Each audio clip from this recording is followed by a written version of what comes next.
Hello everybody, welcome to our Thursday subscriber game analysis stream with in-depth analysis. I'm International Master William Pascal here with the Ponda. We're on Twitch and lichess.org. What is up, guys?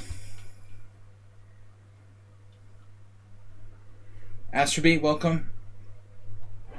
Do we have the Astrobate submission? Let's see, Thursday. Here are our Thursday's subscriber games that I have so far. Let me know if I missed somebody. Princess Chess, Mr. Slow, Astrobate, Uber Driver, Mr. Coffee, Move 11, Antony, and WJ Loof. Welcome, guys, to the stream. Mr. Slow just subscribed to Tier 1. 12 months. Currently on a 9-month streak. So, Mr. Slow, you started watching the stream exactly when I was still back in the United States. September last year. I was still back there. September, October. The first week of November. But it's easier for European friends to watch here from Hungary. Central European time. Thank you for subscribing, Mr. Slow. We've had gift subs from Bob Sacamano, no problem at all. And other gift, 100 bits, and 25 for Warnaki this week. Thank you guys, Warnaki. Speaking of you, are you in the list? Warnaki, did you submit a game for tonight? Correct me if I'm wrong. I'd like to get it clear before we get started. If I've forgotten anybody, okay, good. We have enough games, you know, possibly I can squeeze one more in, but we have enough entries for this week, it looks like. So we'll get started with Princess Chess. I don't know if she's going to be here, but I believe that was the last one on the list, the first one on the list. Just finished this correspondence game. All right. Just finished this correspondence, so submitting for Thursday. This was from Princess Chess. Coach Ah, welcome. Coach Ah. Ah. Alright. That's his initials. What happened? I just tried to click that. There it is. Oh, another weird thing happens. Watch. Oh, now it's silent. But a funny, glitch that I noticed. Even if I have my sound on lichess turned off, if somebody gives me a link to a game, like this for example, if I didn't have my system sounds turned off, I would now be hearing like clink, clink, clink, like the moves make sounds. There's some kind of bug on lichess that even if you have the settings for sounds turned off, the link games like this, I don't know what to call them, they still make like piece moving sounds. It's really funny. So I guess the setting sounds only apply to your actual games. It's really weird. I never noticed it till this week. All right, let's bring this up. So I'm not sure if it would make the sound. We can experiment. But I keep my system sounds turned off during the stream, so we don't hear it. And I don't like those piece moving sounds. It's just annoying. I mean, I guess for some people it's more realistic or something, but I find it just irritating. Very fake. Alright, so 3 days. That's a quick correspondence game. Most of my correspondence players play too fast.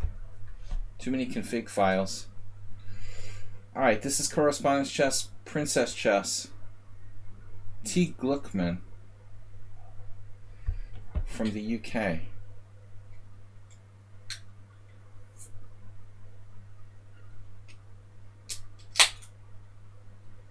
Beer me. We're finished with coffee for today. Move 11, welcome. We got your submission in the list. Alright, so Princess Chess is black against T. Gluckman. Correspondence game played here on lichess. D4, knight f6. What does Princess Chess play? Knight f3, e6. Bishop g5. The Tory attack annoying, solid system. So there are three options I can think of here for black, besides just playing d5, which would effectively, be a Queen's Gambit style response.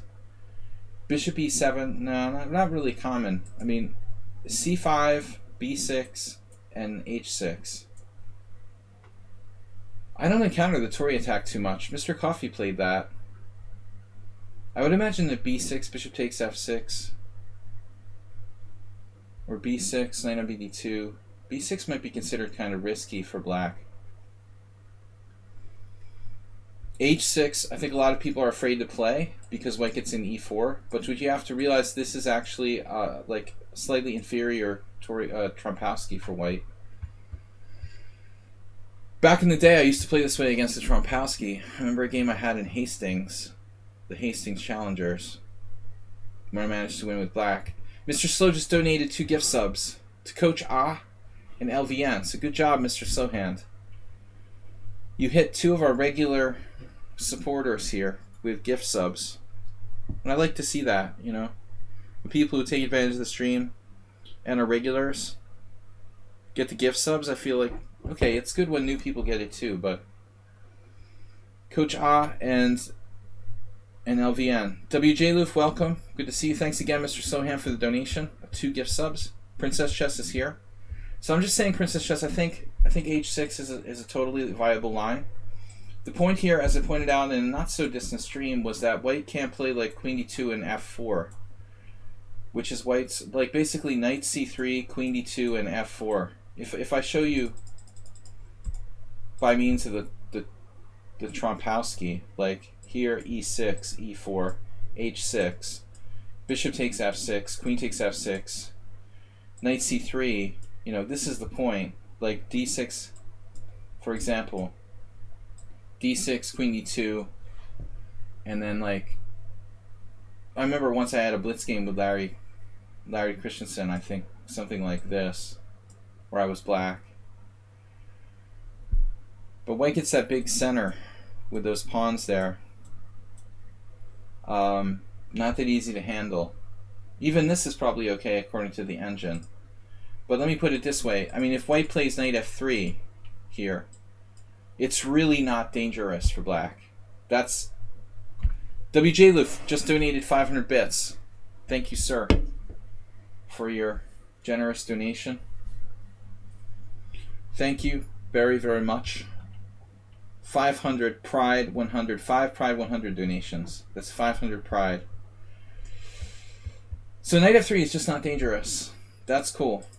h6, one easy way to play. Normally, that'd be my bet there against the Trompowsky, but it's not a Trompowsky.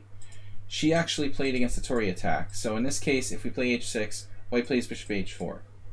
White has not played e4. Then you can revert back to one of the other lines, either c5 or b6 here. That's probably the best. One of these two variations. What if white plays e5? I don't think it's a problem. In that line, that's like not even a variation, I don't think. e6, e4, h6, e5. I mean, white just loses a pawn. You're talking about this? You lost a game like that? What, like a pawn down? Like this? After bishop takes f6. Ah. Yeah, I mean, I guess it's some obscure move. There's a Hodgson game from 95. That was kind of like his pinnacle. When Hodgson was playing, I remember beating him in Las Vegas. Queen d8. Yeah, I guess it's playable. But I mean, it seems like e5 will give you a chance to play back against his e5 pawn. Black has a terrible good score here. Man, white has like no wins at all. But it doesn't look that bad objectively. What should white do? Like f4, supporting his center. Hodgson played f4. Funny though that d5 would be the choice necessarily. I don't think it's that obvious. Seems like d6 is worth considering. But d5, interesting. And then like a quick c5. So we're going to play it like French, HTFP. c3. Buddy Milov with 2 games. Knight f3 from the expert, c5, c3. It's like an advanced French with the move f4. And now queen b6. Hello, b-pawn. Milov Vichugov. There's your answer. So Jesse Cry covered a game on Chess Lecture Anand Karpov 1998 in the Big Center variation. The Big Center.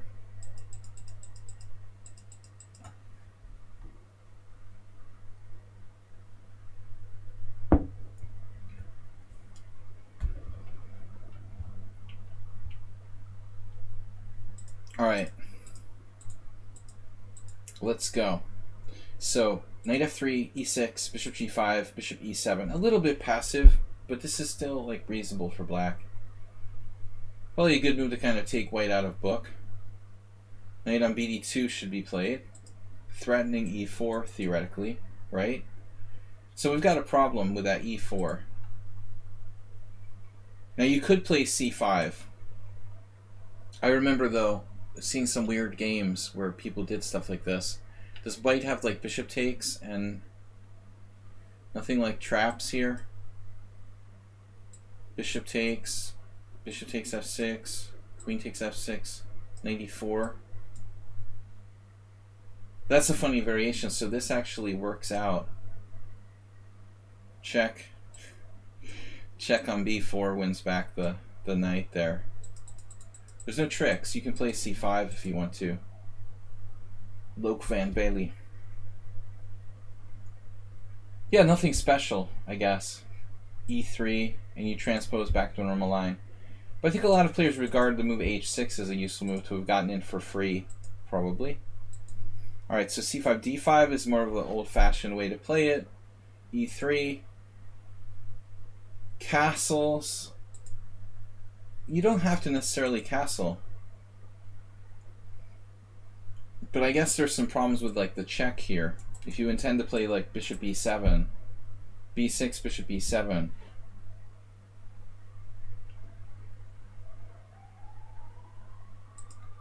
So let's say e3, castles, bishop d3. This is a typical, I think, flaw with a lot of these close queen pawn game players.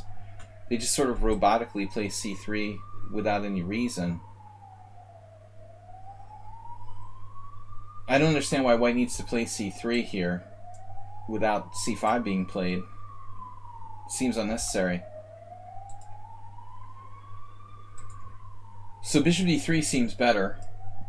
And then you have to decide, Princess Chess.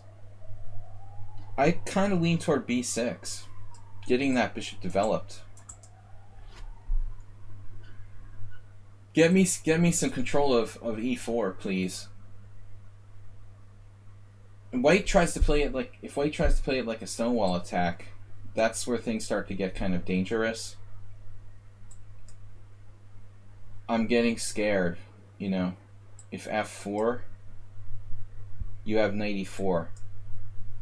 So white goes here. Preemptive queen f3, queen h3. Yeah. Nicholas Sedlak. This was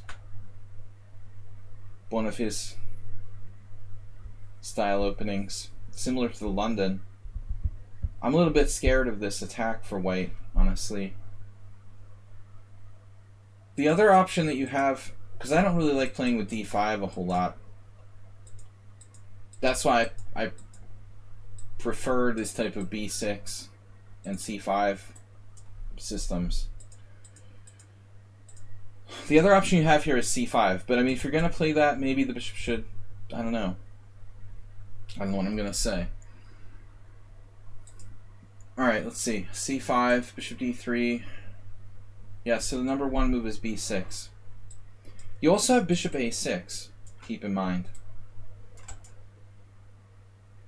Trading off the bad bishop for the good bishop on d3.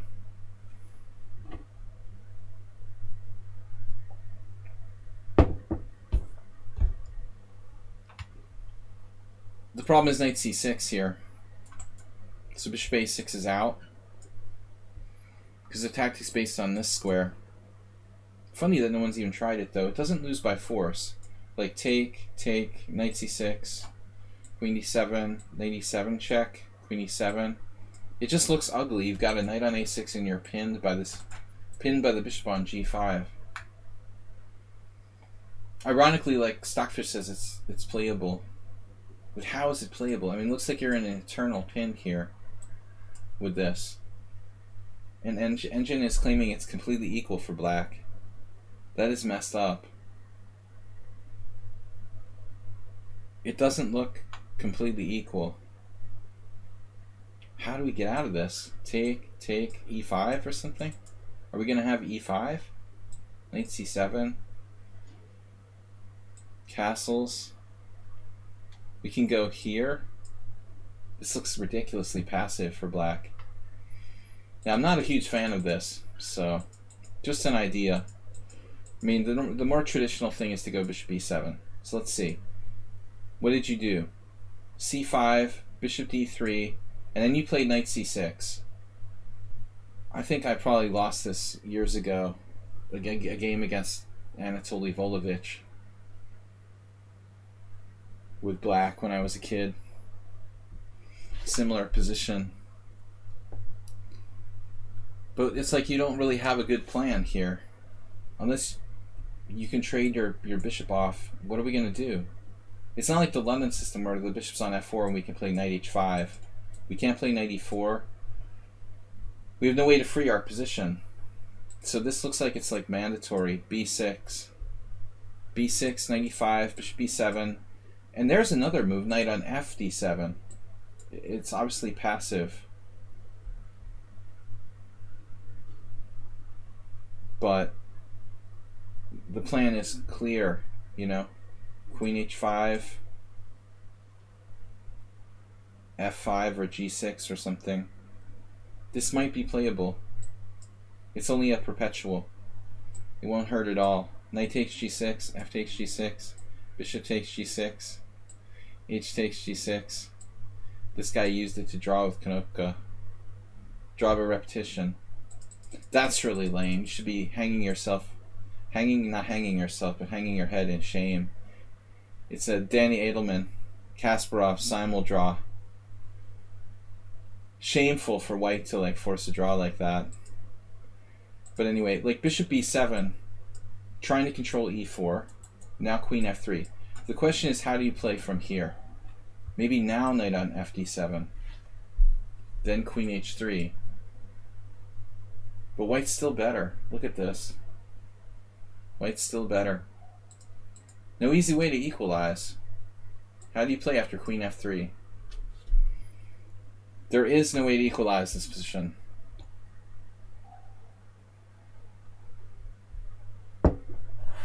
I would imagine like h6, h4 would be a literal option. There you go. Mexican Grandmaster Cisniega actually played this. h4. But it's totally justified. Totally justified. Yeah, I don't know. I don't think the setup can equalize. It's just a little bit inferior. Knight c6 is worse. But this is just a bad move, I guess. So what can white do? Well, I guess it's not so easy. You do stop him from playing knight e5. Can white play something else? Castle. b6. Okay. Indirect control of e4. Then they go knight e5 anyway, and if you take it, are you in trouble or what?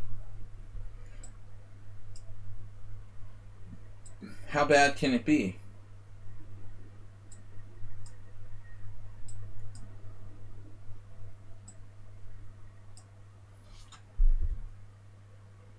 It's a lot like the London system. Slightly better for white. Move 11, did you have a game like this? Something very similar? No? That I recall?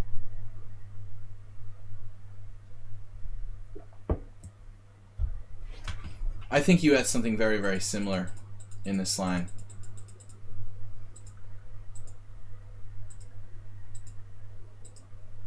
Just a blitz game. Okay, so this is her game. What did white do wrong? White played 95 and move early, it looks like. Bishop f4 might be best, keeping pieces on the board.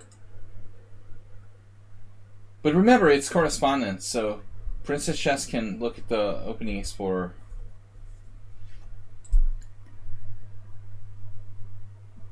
Now it's like the Doshodmirsky.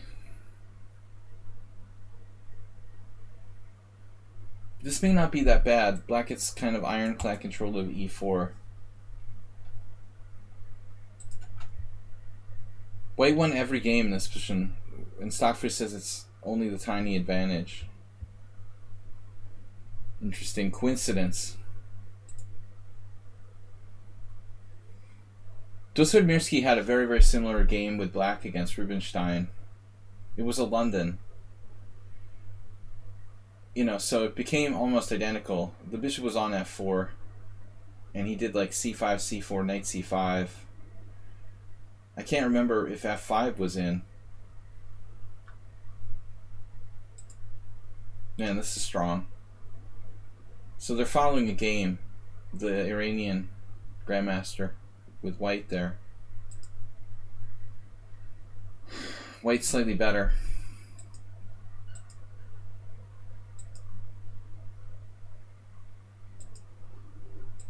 Yeah, I mean, this seems suspicious to me. Taking on e4. It's like instantly after this move, black's okay. You probably can take either way, but maybe this is safer. One more pawn between that bishop and your king remains on the board. So white's misplaying this with knight takes e4. After this, she's okay. I might even prefer black, but this is safer. Take here. Play bishop e6. I don't know, I like it for black now. Unless queen d4 is a good move.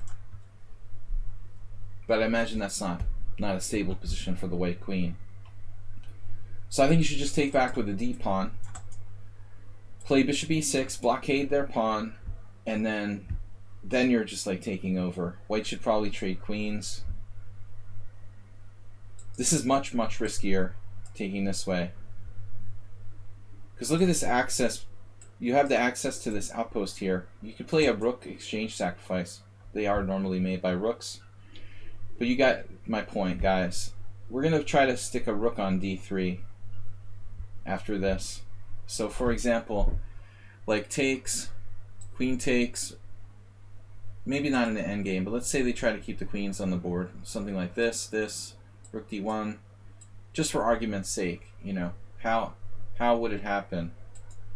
Queen c7, king e2, rook d8, you know, hypothetically. This is just hypothetical. We can play something like this. Sort of support point, exchange sacrifice, you know, to stuff white and play for a win. I mean, that's probably one of the most important reasons why we might decide in this particular position. I don't know how safe it is after queen e6, queen h6, but the idea, you understand, is theoretical. So this is risky, though I still think black is okay. Always blockade dangerous pawns, trade queens. There you go. You might be better here as well. I mean, I don't think white has any business avoiding the exchange of queens, really. Although he has one chance to play f3. And that might turn out to be an issue. That's what he does. So we should consider here our options. This you have to view as a very serious threat. You have queen h5 in response to f3. So what's up? What's up with queen h5?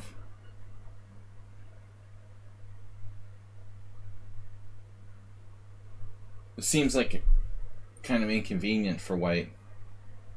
You blockade their h-pawn, you pin them, force rook f1. You have tactics based on pawn takes pawn and bishop g4 after that. What is white going to do? This almost looks like it's winning. After queen h5, what is white going to do here? Serious threat. You can't just ignore it. Like rook f1, pawn takes pawn.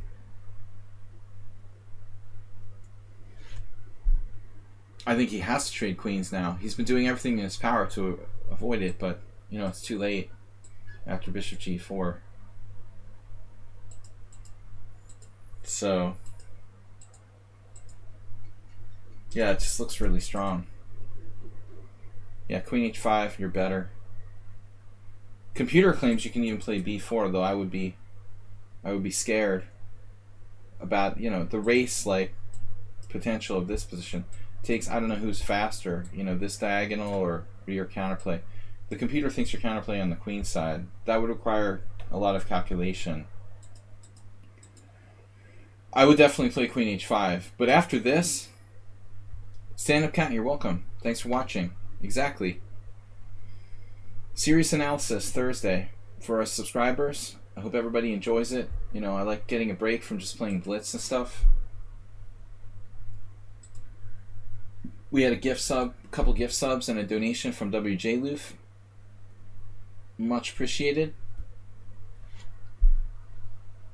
But after this diagonal is kind of scary. Maybe that's nothing though. I also think the Princess Chess has to consider the legitimate potential of an exchange stack here with rook takes d5. Rook takes d5 could be a life-changing experience for white.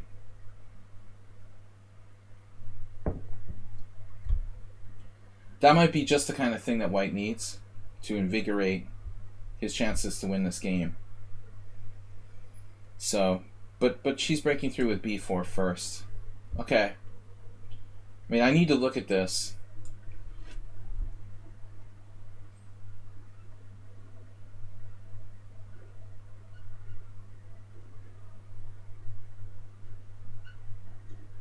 The white squares are the key for white to get some play.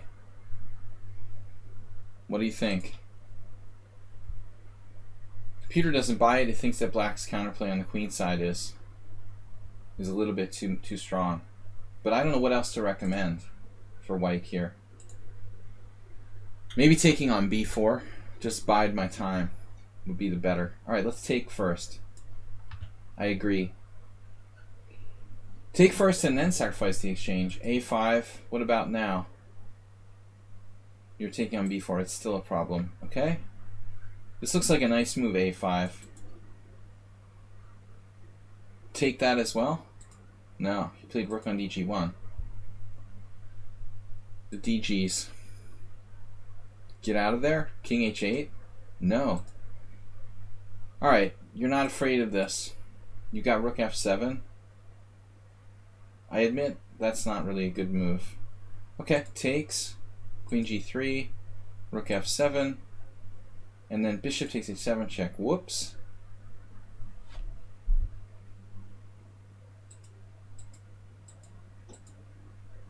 Yeah, I mean, why?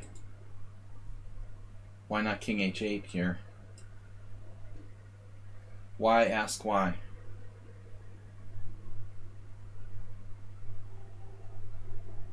Obviously, like, king h8 has to be better than king g8. You don't want to pin yourself. Well, you missed the tactic, but it's a correspondence game. We have time to recover mentally here. Don't compound the mistake. This is like the difference between winning and losing the game. Unbelievable. I didn't think you were winning. I wasn't sure what's going on, honestly. But this is crazy to play king g8. It's sometimes upsetting when we make a blunder, you know, but you have to avoid like that causing like, you know, future blunders. And obviously you have to play king there. Honestly here, I mean, you're a pawn down. Engine says you're winning, but I wasn't sure. It does look pretty strong though. Rook takes a4. You have very serious threats of this. I mean, there might even be variations where you can actually sacrifice like your rook on f7. This looks very dangerous for white.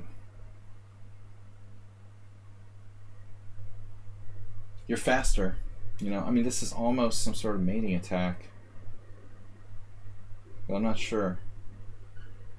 I guess this doesn't quite work.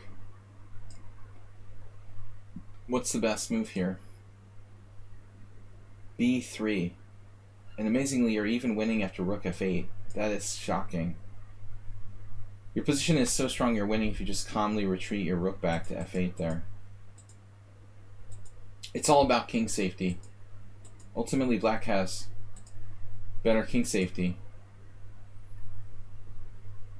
White exchanges queens. You know, you think now there'd be a chance he could survive this. I mean, come on. He's not down any material. He's actually up a pawn in this position. I know the A file is super scary,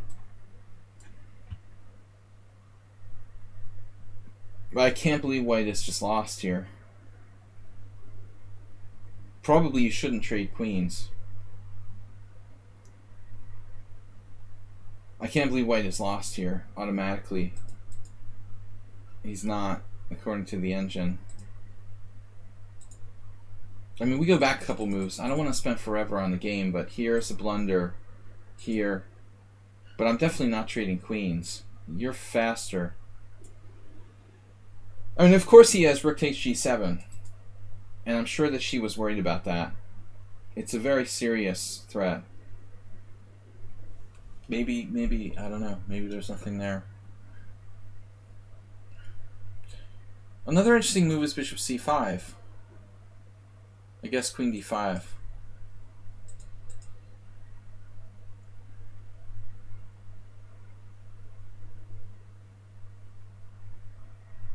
But as I said, okay, so like what's this? Rook takes g7 check, king g7.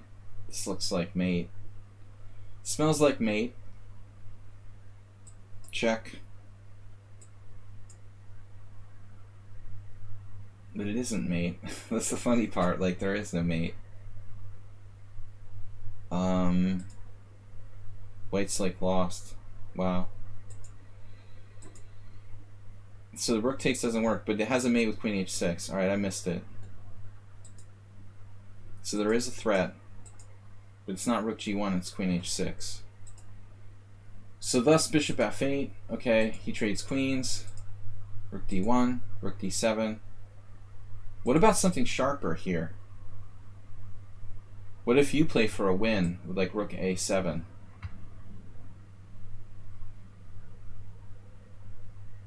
Rook a7, rook d5, rook a2. You're better. You're threatening rook a1 check, stuff like b3, c3, bishop a3 check. This looks very dangerous for white. So this is like kind of hesitant. That's hesitant as well. Here, c3.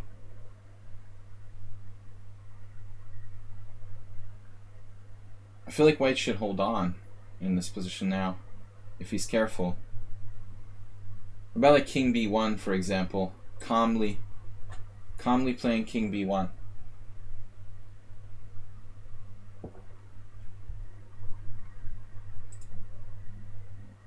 Maybe this isn't a bad move. Very ambitious plan. King b3. Take. Uh-oh. Maybe that wasn't the best idea.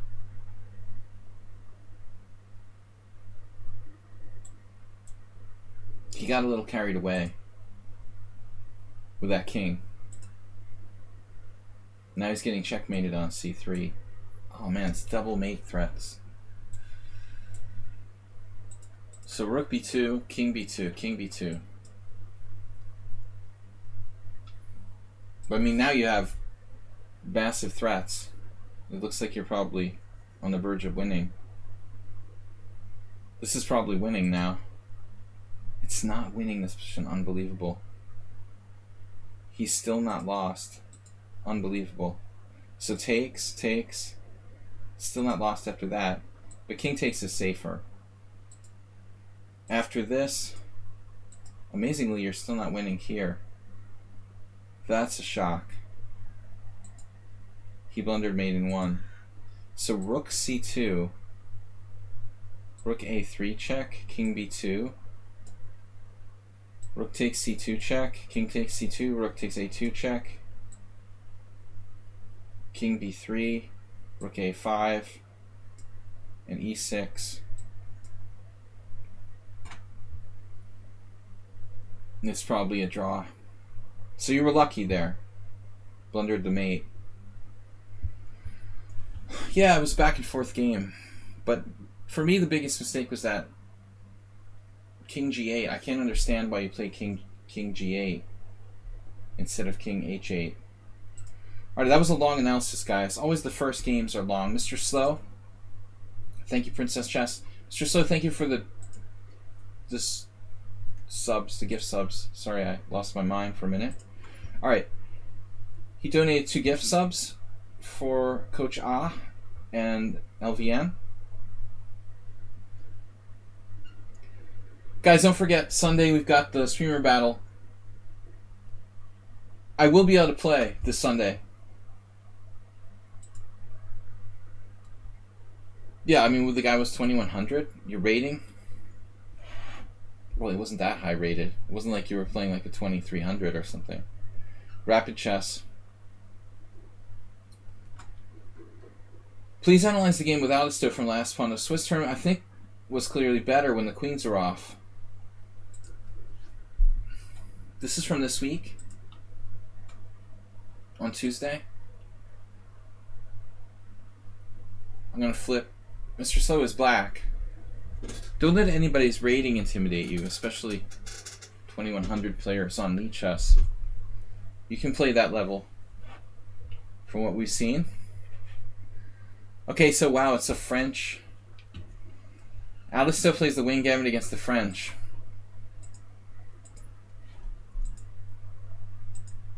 He's playing the wing gambit against Sicilian, so it makes sense. c5, b4. Princess Chess, thank you for the donation, 200 bits. Yeah, I don't like the d5. It's kind of a passive setup against the Tory attack. It's better to play a hedgehog or some kind of c5. Queen's Indian hedgehog things. Personally, you know, I feel like that kind of position you got is exactly what white wants for the most part. b4, cb4. You have to take this. Johann Sebastian Bach playing against Vichugov with... Yeah, I don't know. I'll tell you the truth. I never really liked playing against this wing gambit in these structures a lot myself. After d4, you transpose to a Sicilian. The only difference is like black sealed in. Like if I was playing a Sicilian wing gambit, I could play something like queen b6 instead of e6. Oftentimes I have to play e6 anyway, though. This can literally be reached through the Sicilian. And I've never found these that easy to play. Not so easy. Like, there's a few people here who played d4, but where are we at? Sorry, d4 for white. Yeah, you don't really have another option here. I think you've got to do this. You got to take this. I mean, I can't believe there's another move. They're seriously saying that c4 is a real move. Interesting. But it's not as good as taking. I don't believe it. cb4. So he plays d4. Knight c6. a3. I've played this position before. So I believe it was queen b6. I thought it was queen b6. I guess I've got the wrong position. I must be thinking of the wrong position. This is not good.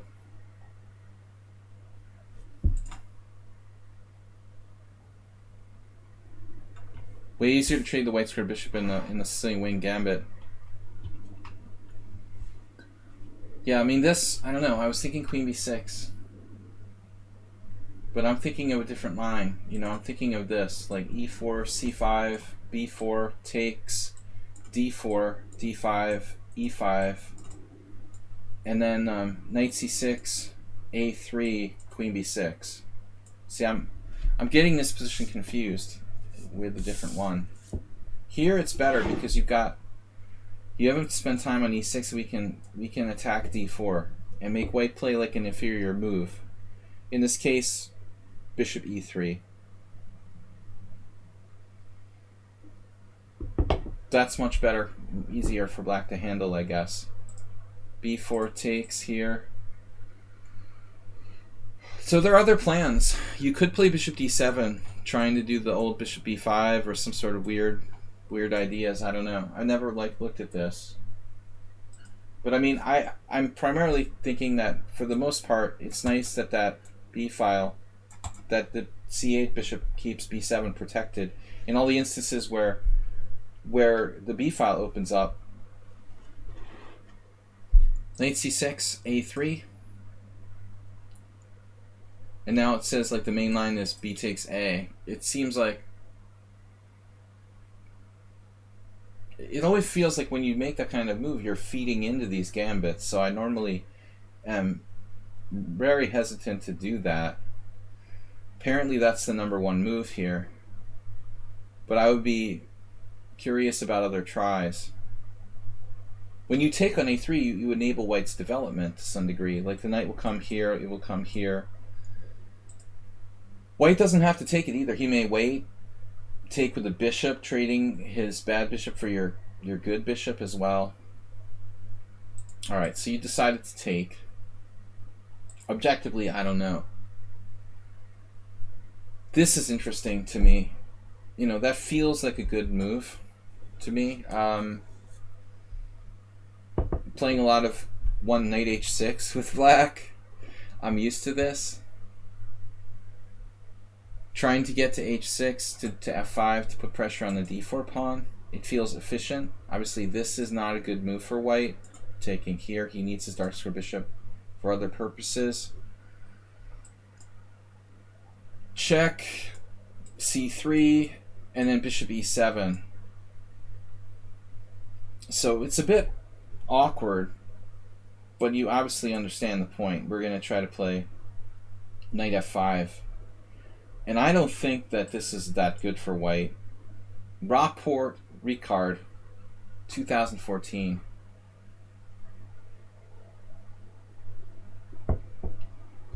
The idea is that maybe we would rather our bishop was on f8 and g7 in this type of position.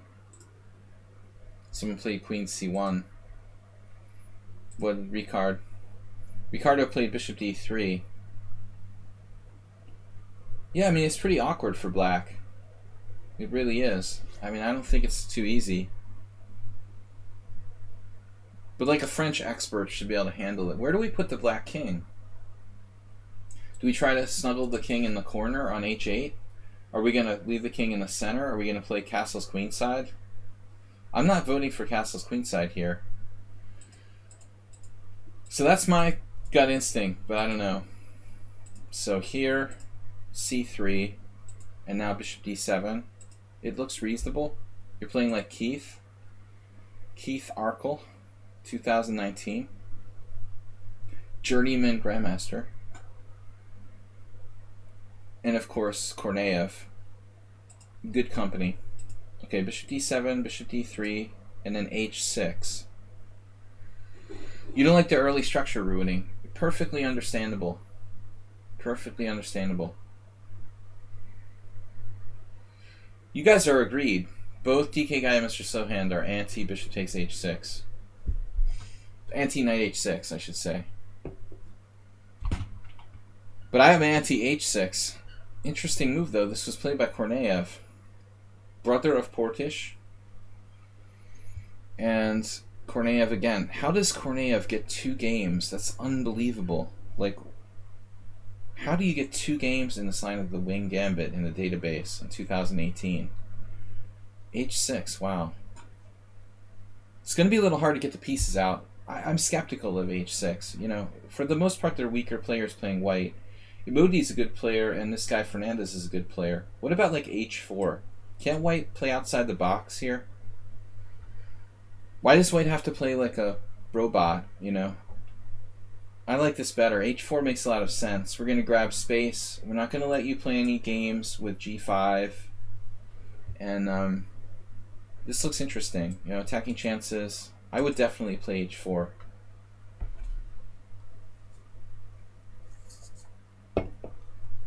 I like what Lurch did. Alright. But there's nothing wrong with castles. It's principled. Bishop E7. Yeah, but I mean, Mr. Slow, you can't play with your knight on G8. I mean, there's no way this is going to work. So you got to have a plan. Your plan is to play G5, H5, and then knight H6, I suppose. I mean, you can't operate like this where one of your pieces isn't going to get into the game. I assume the H6, the idea isn't purely defensive. When somebody like Korneev plays it, we've got to incorporate ideas of G5, I would assume, into Black's plans here. This just looks too passive to me. Bishop E7. I mean, it's still possible to play knight E7.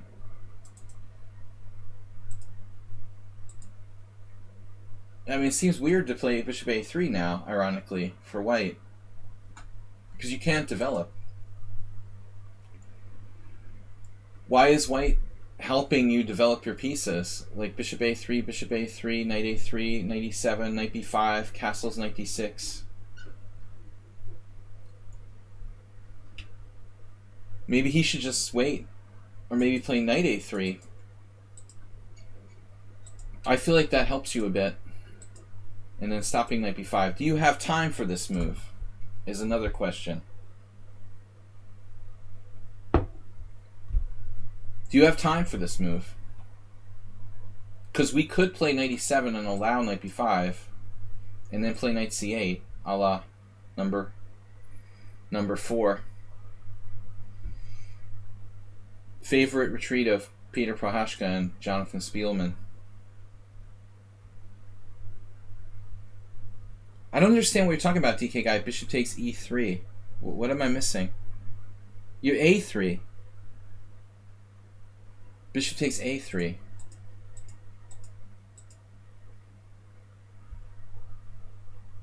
You don't like bishop takes A3?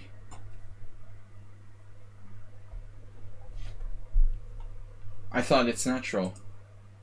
We need our knights to get out. Yeah, I thought knight A3. Maybe knight A3. If he's going to trade this, then at least make him pay with that long diagonal. I agree. Or maybe no A3. You know, maybe white just plays another move. But that's why I liked H4. This is like more aggressive way of playing with white.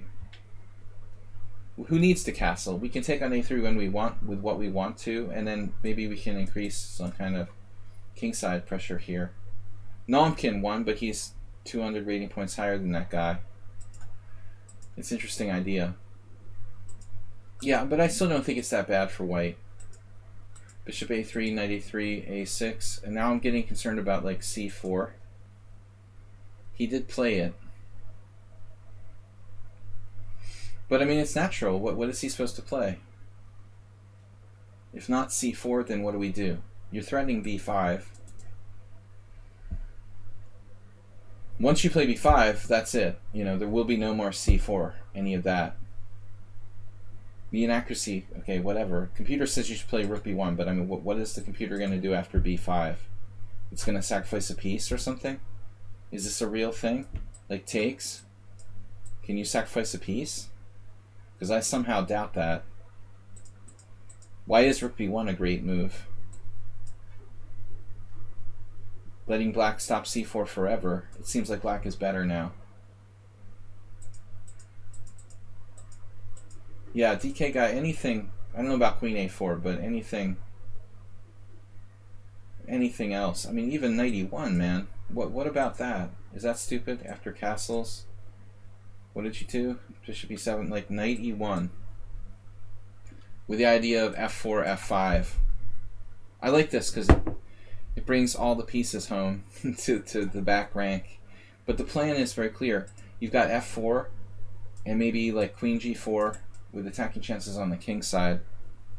I don't like the black's position is creepy. It's a very creepy position. It looks like a strong attack for white here. Yeah, I think that bishop e7 is a bad move. You know, you need to do something else. Let's see what happened in Emoji versus Portish. a6. He played knight takes a3. Rossi played bishop takes a3. I think that's wrong for the same reasons that DK guy just said. So knight takes a3. So there's a number of games. What? I don't know who Portish Gabor is, actually. I know the Ferencz Portish, but who is Gabor Portish Gabor? It's not the brother of Lajos. It's another Portish. That's strange. Don't know who that is. It's another relative of the Grandmaster, but it's not Ferencz, who's a pretty strong IM. That's weird. I don't know. But anyways, yeah, knight e7 seems more natural than bishop e7. So that's probably best for both sides. Anyway, this isn't good. This isn't good. This is okay for you. a6 is okay. c4 is an interesting try. Right. White could think about maybe c5. Playing for space there. I don't know. Take. And then pawn takes. He was kind of hoping you maybe would take with a knight. So I don't think that's so bad for you either. Now you have new possibilities of the bishop coming out here.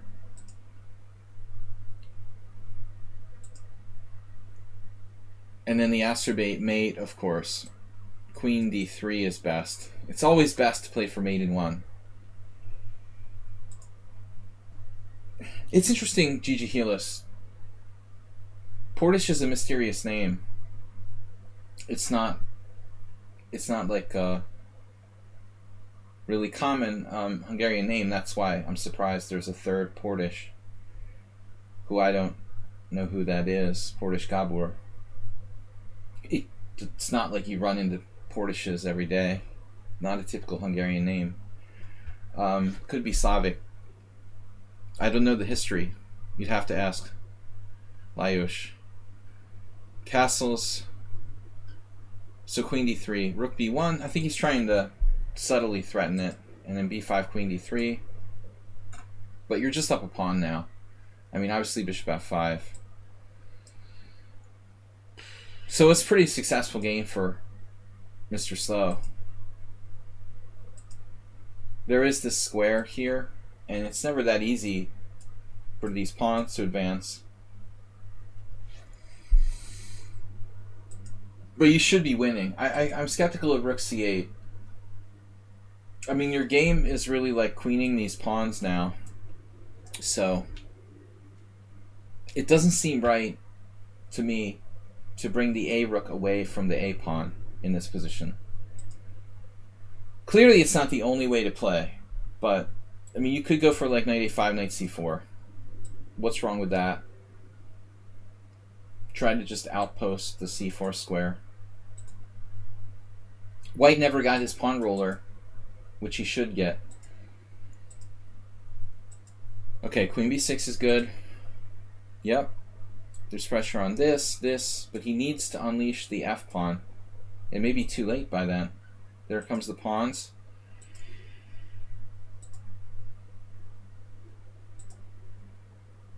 And naturally, Mr. Slow wants to complete his development with rook c7, which doesn't seem like a bad move, but I am a little bit concerned about rook c5. Doesn't maybe work here. He played it. Dubious. Wow, you got a tactic on him with knight takes d4. Nice. That was a tempting move by him.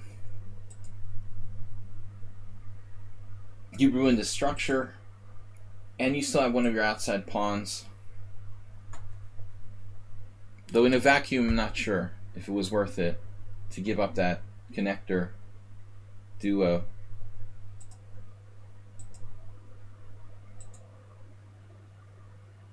Going with the queen trade. So the pawns are isolated. If one of them falls, I mean, there could be chances for white to draw.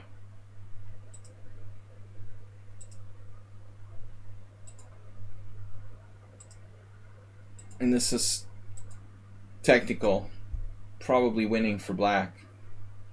There's just too many pawns left on the board, and 2 pawns down is lost in almost most endgames, of course.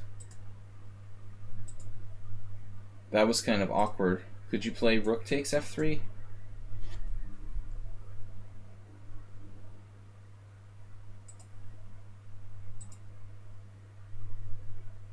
It doesn't matter, I guess. You're just 2 pawns up. So you screwed it up in time pressure. Looks really good. This is just time pressure. You have 11 seconds left, and he had 3 minutes, which is unbelievable. Would it have been better to take the queen with the pawn instead of the knight? I didn't consider it, honestly, Gigi Helis. But it's something to think about. In general, you know, I would say no. We're giving white a pass pawn. So I don't think so. It's worth considering it, though. You should definitely make an educated decision. It all looked okay, you know. And you're still probably winning. But the next move, rook b3, what if we attack this pawn on f2? Why don't we just keep attacking, like rook c2? I don't really understand what rook b3 does. Sort of a move. You attack him, he goes to g2, probably. It's still not an easy endgame. You have to have technique, and Mr. Slow just didn't have enough time. King h7 was a weird waiting move.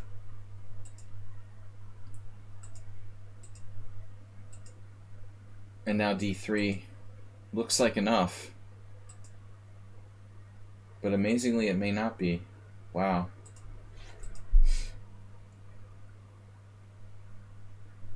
Rook b1.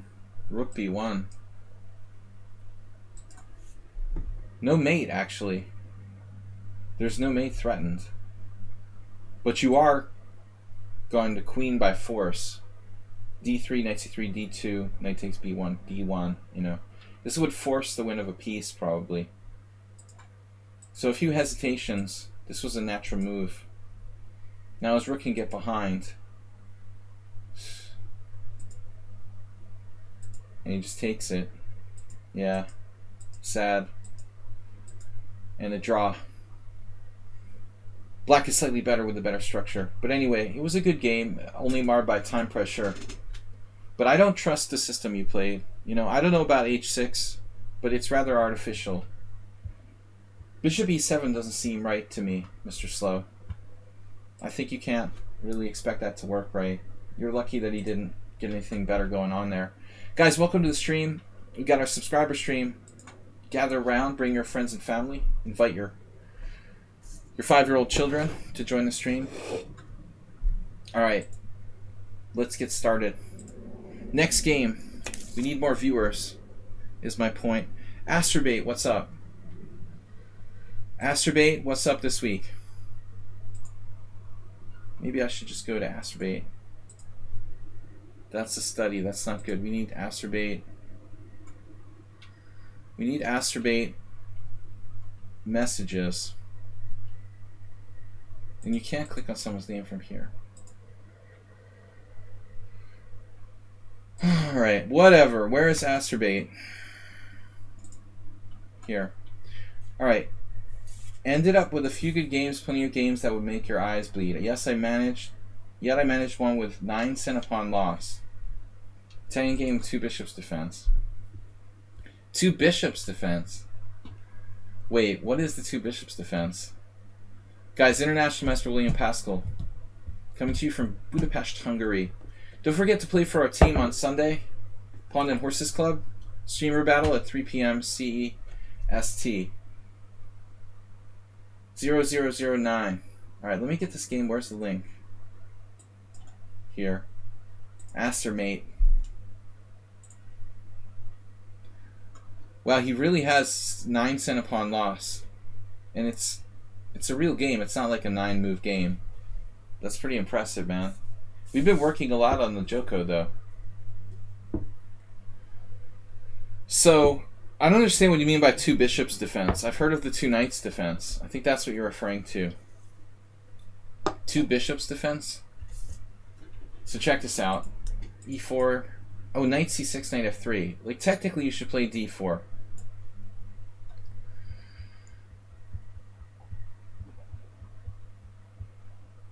Mr. Slohan, what are you saying?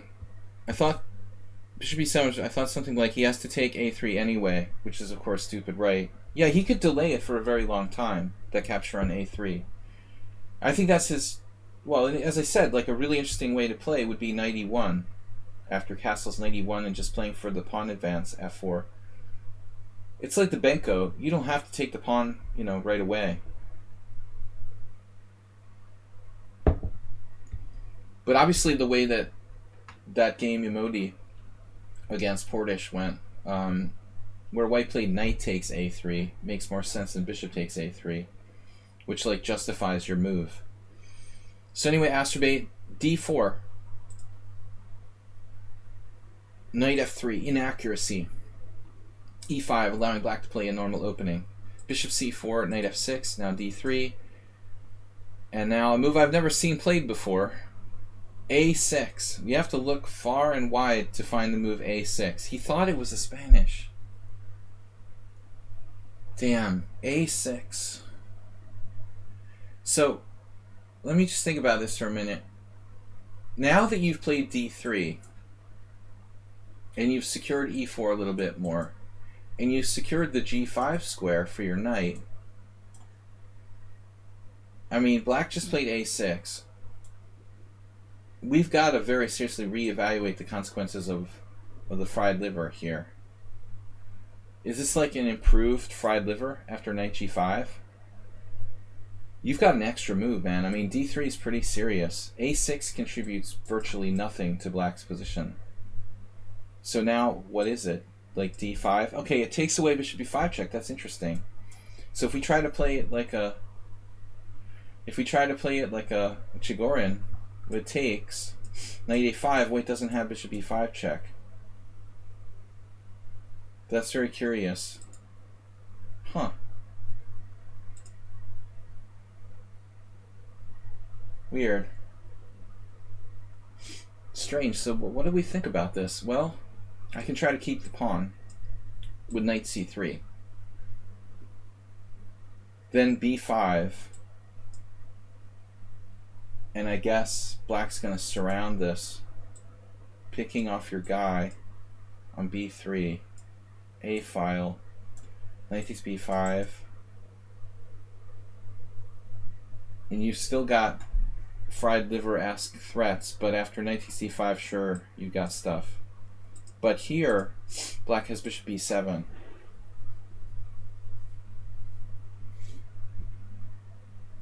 And it looks like the end of the road for the delayed fried liver.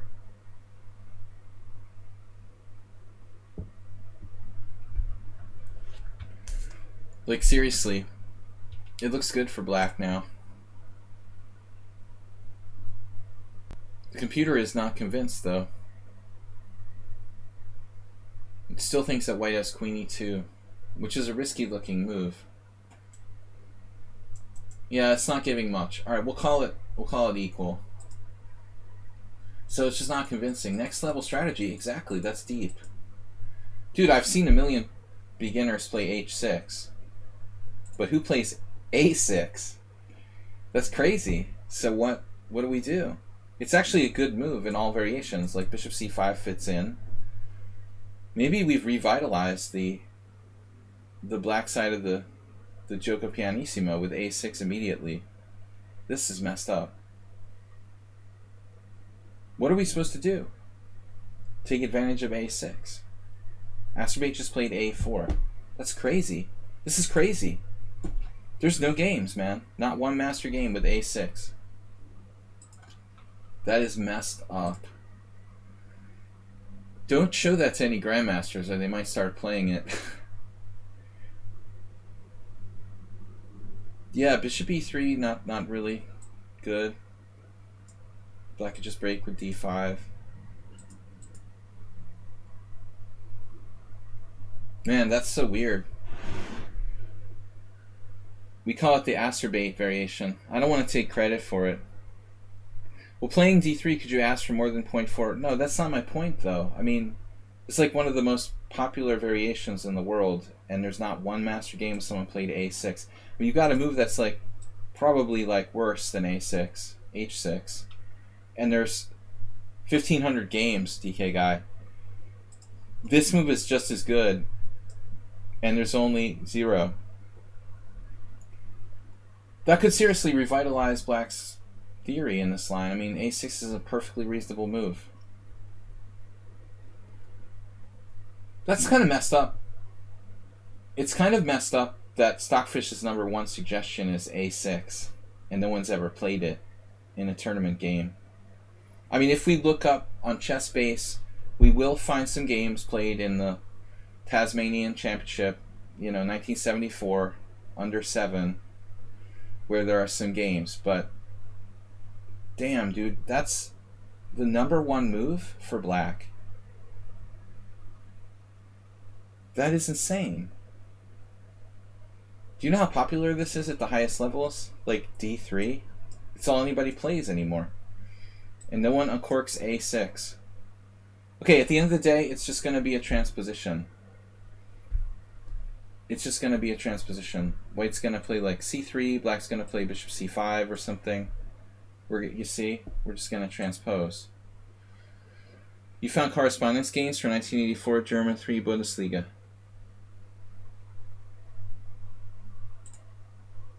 Interesting. c3. This was arrived at a different move order.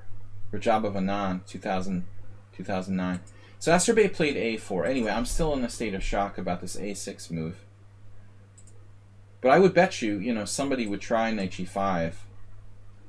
There's just nothing here,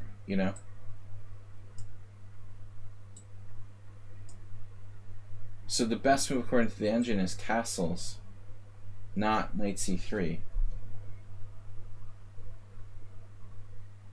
This may be critical. We can dig a little deeper. There is this kind of move, queen e1, epaulette, pawns. Michael Batsman would be happy. After h6, knight f3, attacking e5. So this is where you have to dig in and do some analysis. Bishop d6, rook e1. If there's anything that's close to a critical test, this must be it, Alright. Anyways, a4, and then he stopped using the engine on move 5, Asterbate's opponent. He used it for one move. This is like a really ridiculous joke. He plays like a stunning novelty on move 4 and then like drops a pawn on move 5. Thank you very much. Maybe it was a pre-move. He didn't expect a4. He just pre-moved b5. Assuming Asterbate would castle. Black can play b5, of course. In this particular position, it actually looks bad because of bishop d5. So it's not quite the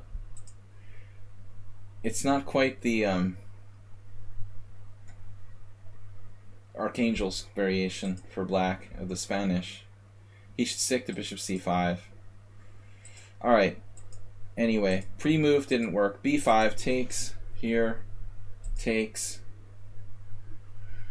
Astrobay wasn't tricked by that knight on d4. He went right to the heart of things. Knight takes e5. Black probably has to play d5 now. I don't see another option. Or knight e6, obviously. Rather passive here. Ugh. Ugh. Now it's a tough choice. I'm going to go with knight f7. Perfect move. Rook g8.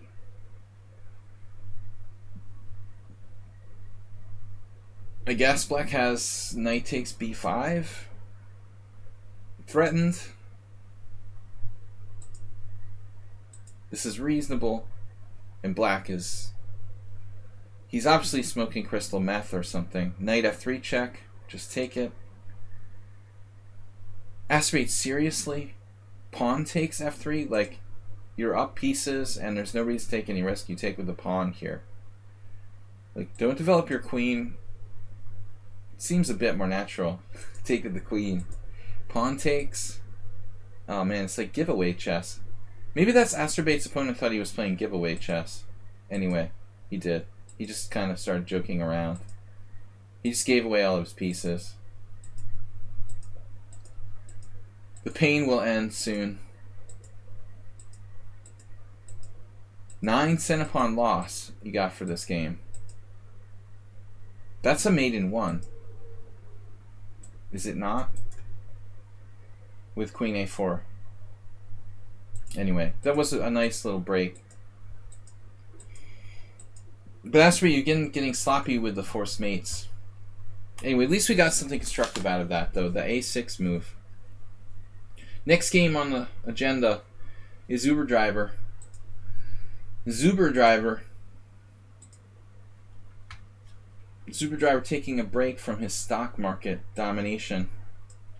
You had the 2100 guy walk into a modified version of Fool's Mate against me. It was sort of amusing. I thought I wanted to share this with you guys. I wasn't even sure if Uber Driver intended it as a game submission or he was just showing me his game, but I want to show you because it's kind of funny. This is Uber Driver with black. Here's something for you, DK guy. d4, d5. Queen's Gambit. By the way, DK guy, what do you play? The Catalan style stuff? If the Queen's Gambit? You play g3 on... Well, what do you play against d4, d5, actually? I think we're going to start seeing a6.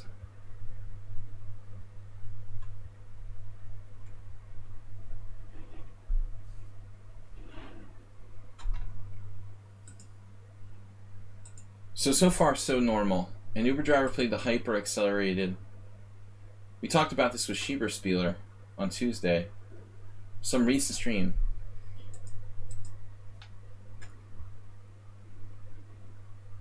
Somebody played the hyper accelerated Lasker defense against me.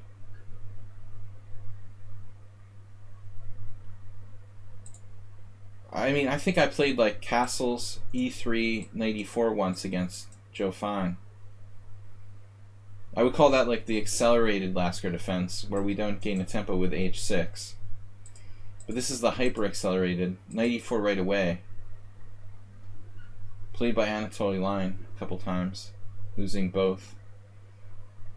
I remember I had a game with him in a Queen's Gambit exchange variation.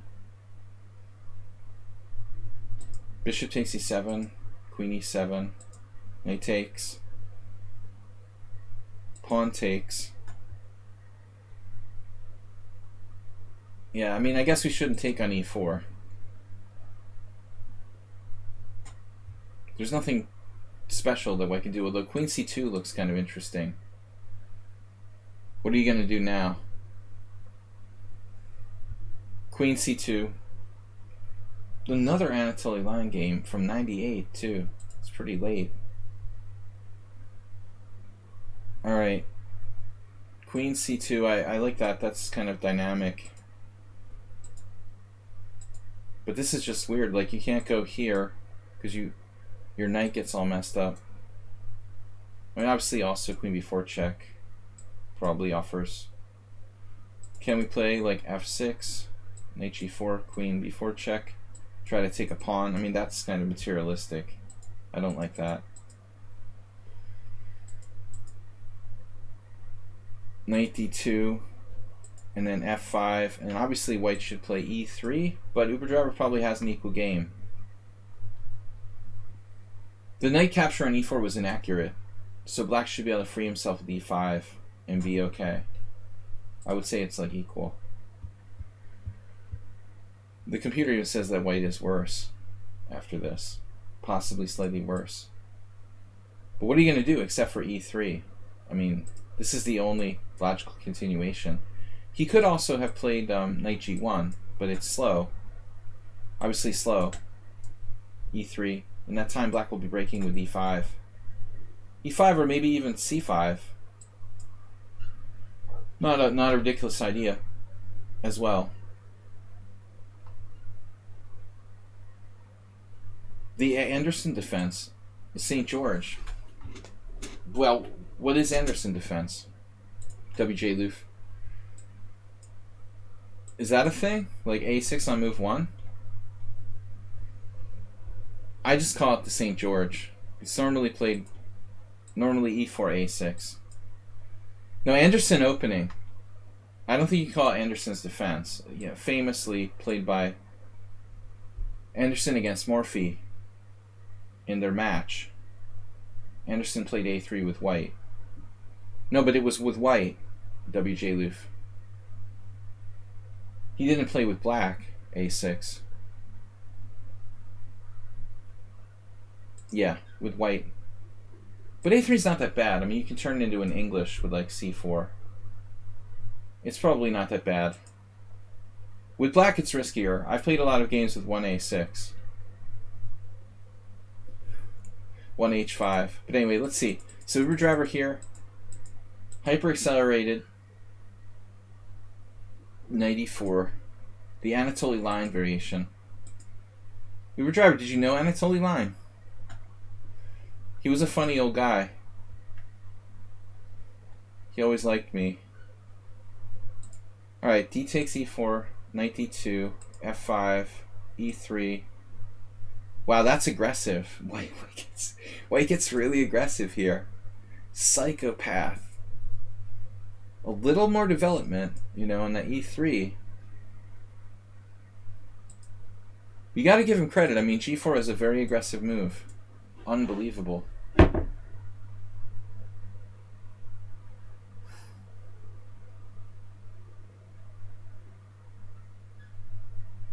Lane. Yeah, you're probably right. Lane. I'm mispronouncing it. I think you're right. It's pronounced Lane. Like Gary Lane. Except spelled differently. I never knowed. Anatoly Lane. He was funny. He was kind of like a coffee house grandmaster. He would always do all kinds of stuff like talk out loud and you know, things like amateurs would do. I always thought that was kind of humorous about him. Once I was playing him and I told the story before. One of my friends was just like standing there like a spectator looking at the game. He didn't do anything wrong. And Anatoly was just like nervous because he didn't like his position. So he was like, please, just don't. And my friend was just like, what did I do? Like, I'm just like looking at the board from 5 feet away. He was so irritated that he was seriously worse. Looking for excuses. But you don't like talk out loud to the spectators during the game. Anyway, g4, e3, kabling. So this is unbelievable. I mean, it just wins by force. White has a defense with knight b1, huh? Find the only defense for white. Is this really a defense, though? Because here, I mean, on queen b4 check, we have knight c3, queen takes b2. White's okay. White has a healthy lead in development in that variation.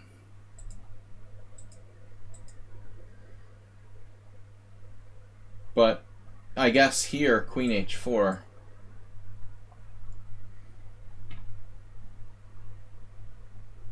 Doesn't look very pleasant for White. Apparently winning.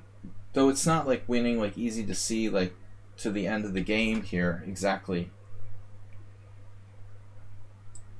Queen D3, Queen F2 check, King D1. I mean, there's still some work to do to finish White off. I don't think that most people would assume this is just over automatically. But really neat game, Uber Driver. That's the best. Have you ever seen this kind of trap before? Mate. So unusual to get... It's unusual to get a smothered mate like that, or whatever it's called. You know, fool's mate with... smothered mate. A fool's mate with a queen pawn game. Once my friend Pop Yeller played like F4 and G4 to lose on purpose against Vargasoli, like something like that, in a GM tournament, because he was having a mental breakdown. That's obviously very awkward for the organizers to explain, you know, how rated games between IMs and GMs end in this fashion. But if White wants to lose on purpose, I mean, what can you really do to stop it? Anyway, alright. Protest against mental illness. Uber driver Mr. Coffee's up next. Mr. Coffee, the best moderator in the world. For the subscriber stream, I'm submitting a rapid game I played on lichess last year. Mr. Coffee, do you have any time to play on lichess? Any tournaments? Any time for practice?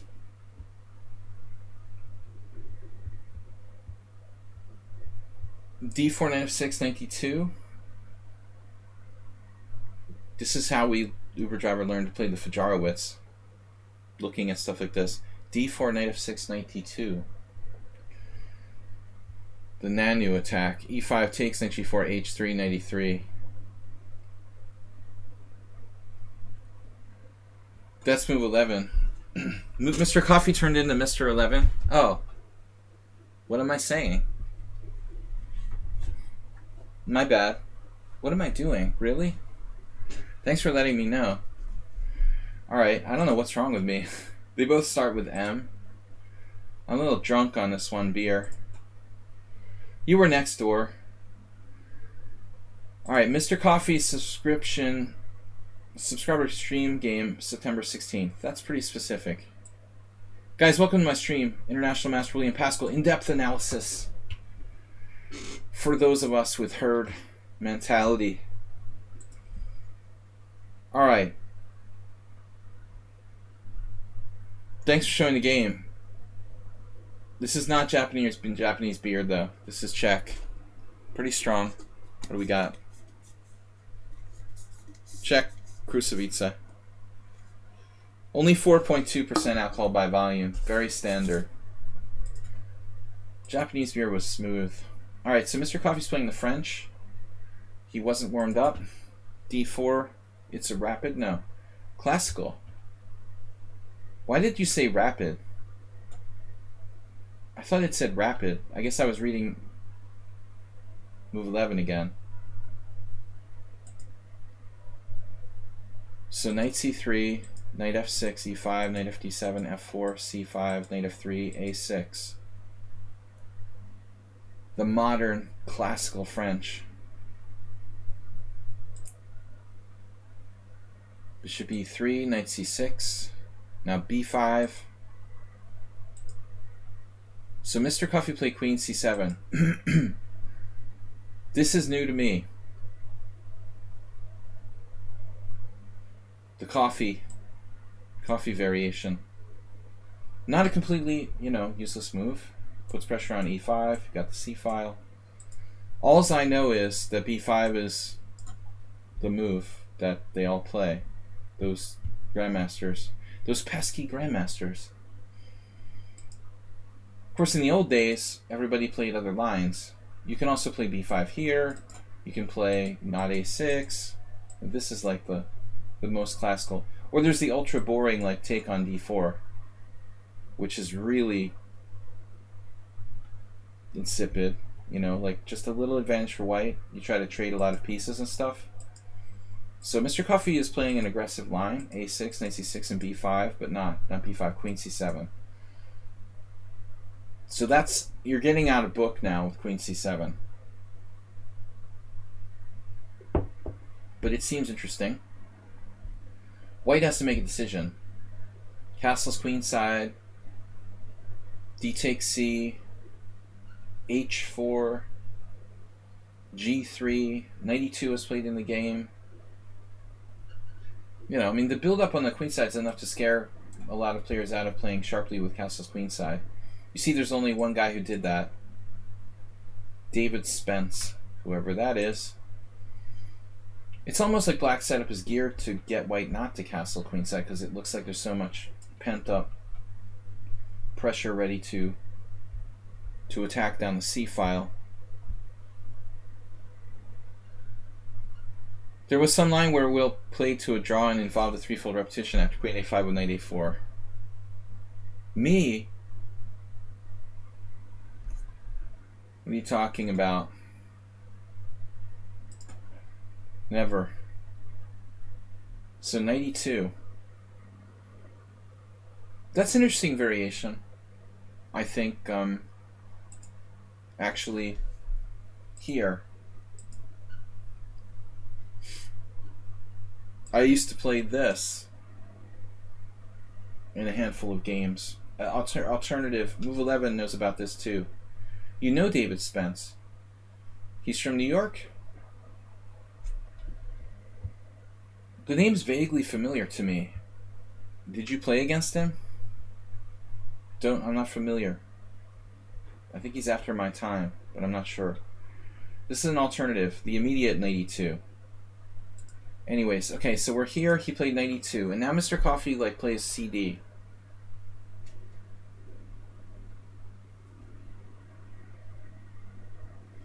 But I don't know. I mean, I guess white's theoretically threatening c3 to secure his center.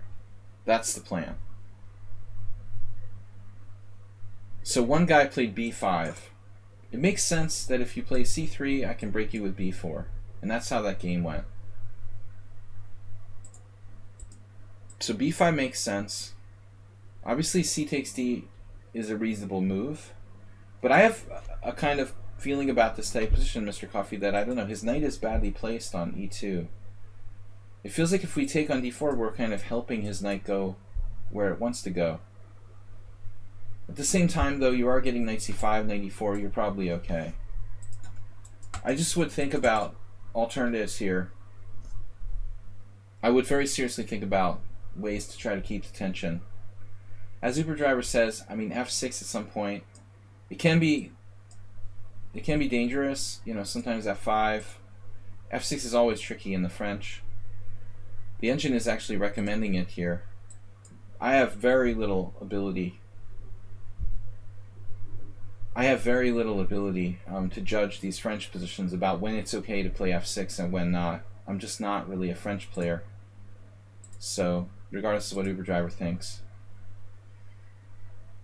b5 looks logical. Otherwise, like, okay, we could play bishop e7. But are we gonna like lose a half tempo or something? Like take, knight d4? Bishop e7 is a fairly useful move. I think that's a good compromise, honestly. Maybe bishop e7. So, alright. Anyway, Mr. Coffee has a diagonal here. I'm not too worried about that. Nobody's gonna like lose their queen. This is the right move, heading for d to e4, absolutely. And now bishop d3.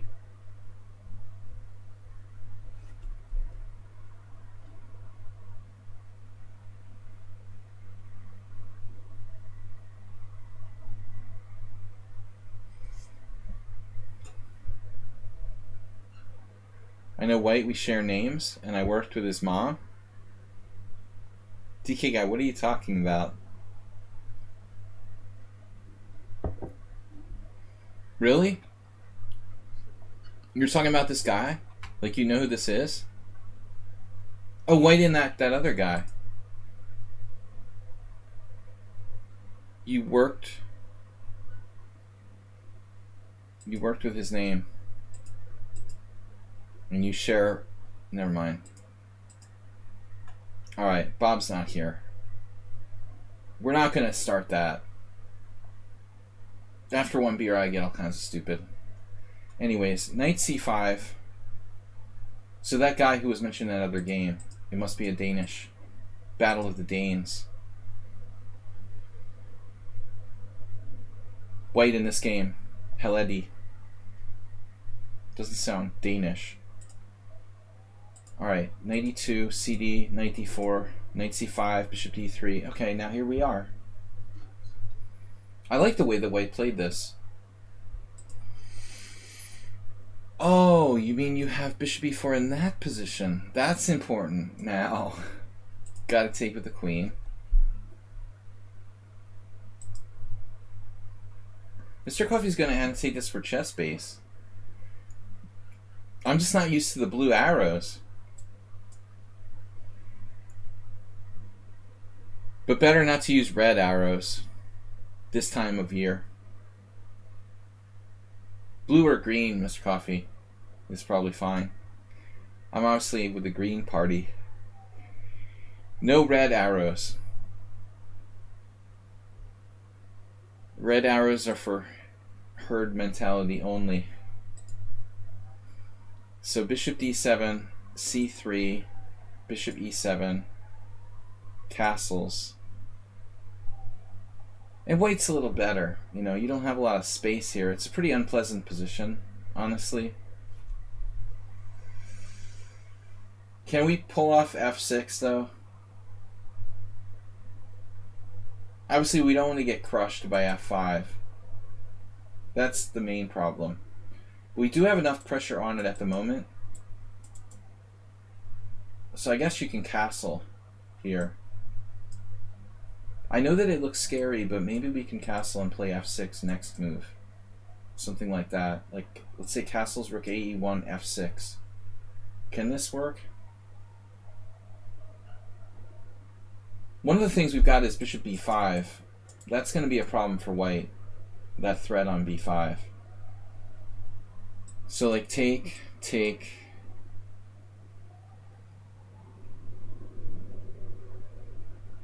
It seems like black's fairly solid. We can play rook a e8. If knight takes, obviously bishop takes, and you've got bishop b5. So there's nothing too bad here.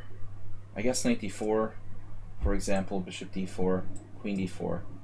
With a tedious, like, opposite color bishop endgame, where white is slightly better. I'm not super happy about that, but I'm just making some suggestions. You can exchange knights, though. There's nothing wrong with that. Let's exchange knights, fine. He takes with a knight. He's got to take with a knight. Or the queen. Queen takes just looks weird. So he's stopping bishop e5. It looks like you can castle now. Perhaps rook c8 is not a bad move. Alright. Rook ae1. Equality according to Mr. Coffee. Well, I wouldn't really give it any evaluation at this point. It's kind of early. You've got your attack on the queen side, and he's got his attack on the king side. That's a hyper-aggressive move. But I kind of agree with white. I mean, if you trade queens, if white trades queens, you're just probably slightly better. Boris Gulko. Yeah, the bishop pair now starts to really matter. I think that Gulko, you know, would just dominate here, or any good French player. So queen b1 seems reasonable, as abstract as that might seem. Stopping f5. Yep, Mr. Slow. I agree. French defense player. And then this, but it's a different ball game now. I mean, those white squares are pretty serious. Man, black has h5. I mean, what happens if h5? It's just a draw? No, you're better on the queen side. What if you play h5? Seriously. This f5? Are you in trouble? This?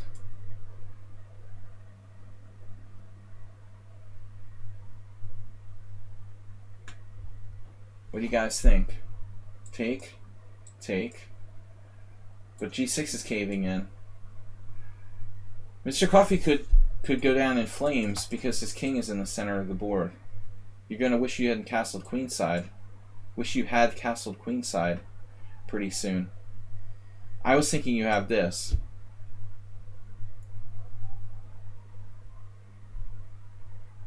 Probably. But the position can get kind of sharp here. Obviously you can play rook g8 check, king h1, or king f2. I guess king h1 takes.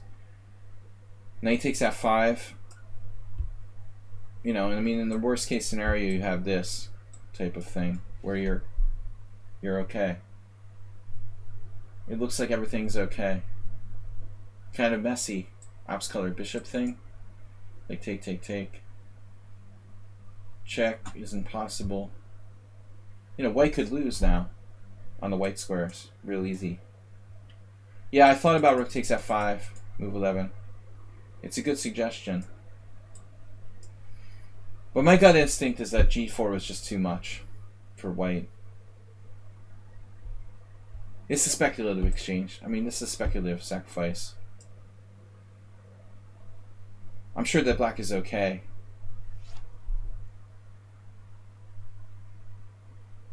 Or not.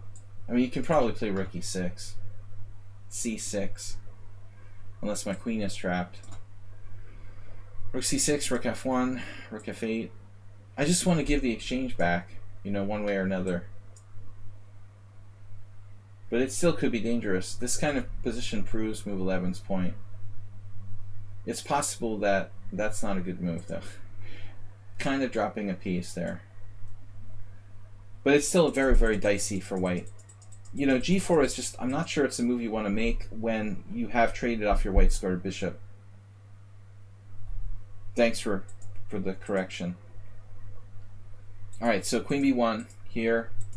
Yeah, I mean, but if he doesn't do g4, he has no plan. White would like to trade the dark square bishops if he could positionally play like bishop f2, bishop h4 somehow. But he's messed up with that queen on the queen side. Yeah, Mr. Coffee probably passive with queen c7.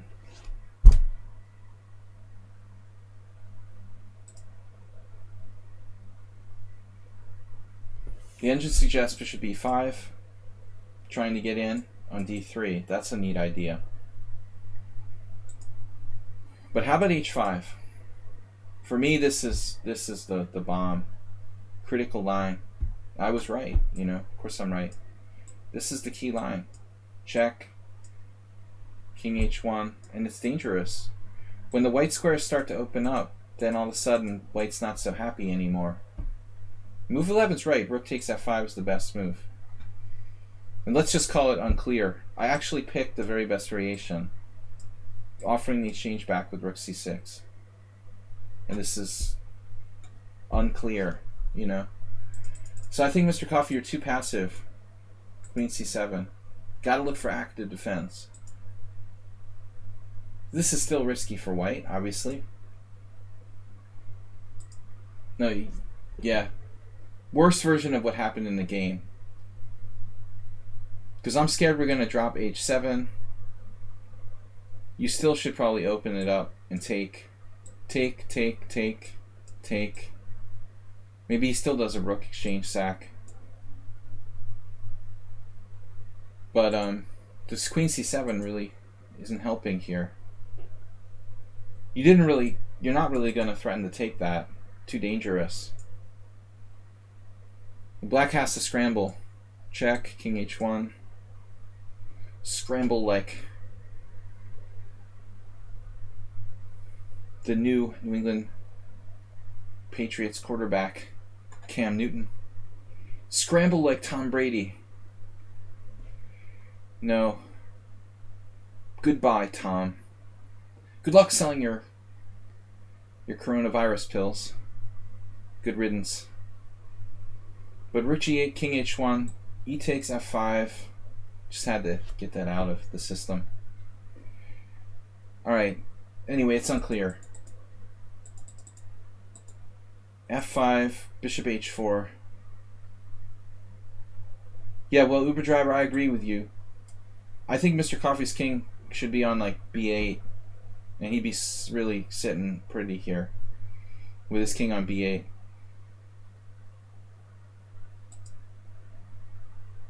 This we can't afford to trade that.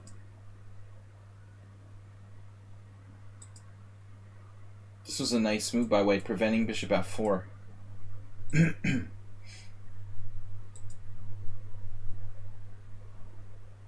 What happened? So I'm taking on f1. So that's a kind of speculative sacrifice by white. It didn't seem absolutely necessary. Mr. Coffee's sort of fortunate that white decided to do that. Can't he just make some sort of steady move here, like rook f2? The main problem is I think h4 will drive you back, and you've got no real threats. I guess the g file still, you could try this.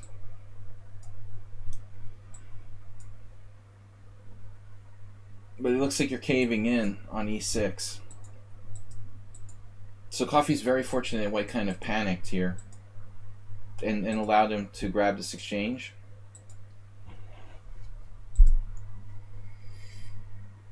Yeah, but I mean, okay, you've got a strong knight on d4. Check here. Black's okay. You know, you should be happy with this. And I think knight c2 is kind of an interesting move. Not allowing trades, keep it complicated. Perhaps bishop a7. I don't know. There's this. Damn. So maybe Coffee is smart to play bishop c5. This wasn't on my radar, but that's a really nasty threat. Right, no, okay, we don't care. Now a7. I think I prefer a7. Maybe Mr. Coffee was thinking b5, a5. Maybe he's got a point here with this variation.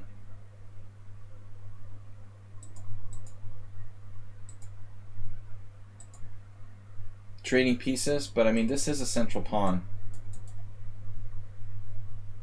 On the other hand, it's not a big threat, and c3 is hanging. Rook f8 looks good.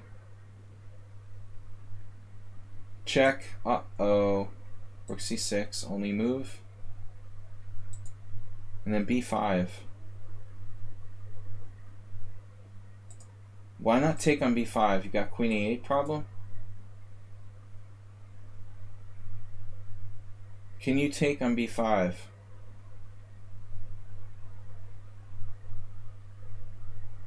Here. Wow, rook c4. Rook c4 was winning, apparently. I totally missed it. Okay, I'm not that deeply invested in the game, but this opportunity just came up. It's understandable to miss that.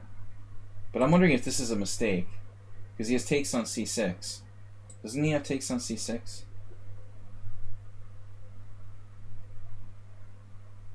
I'm not that convinced about this position. Do you have a mating attack with queen h6? I mean, after check, king h3, like, well, how do you get at his king here? I was a little unsure about this. I mean, I think objectively you're not in any danger, but as far as winning, I have no idea. His pieces are all pretty stable. Yeah, computer says that white is better. This is a problem, dude. But even if we don't see rook c4, This is what I wasn't sure about, like takes and check on a8.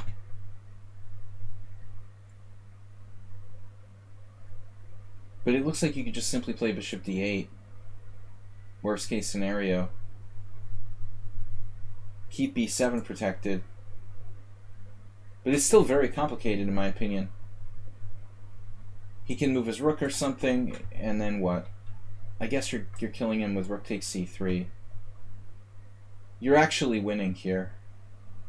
You're active, pretty active with all these heavy pieces.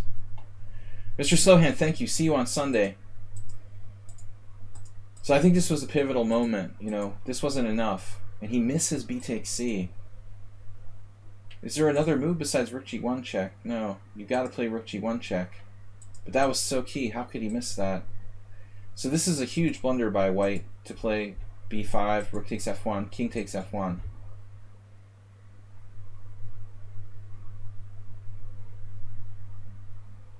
Well, obviously now you're going to see rook c4. You still didn't play it. Now you should definitely see it. The position is a lot less clear. I mean, a lot more clear. I don't know what I mean anymore. You know, it's a lot more clear. There's less going on. I mean, you should definitely not miss rook c4 in this moment. Because pawn takes b5 is still kind of messy. But I guess you can play pawn takes b5, queen e8, king f7. You know, you should have this under control. Check, king f7, exactly. You could even give back the exchange and still be okay.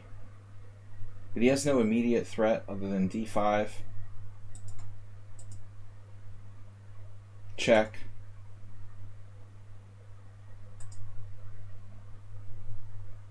And then queen d7. Damn.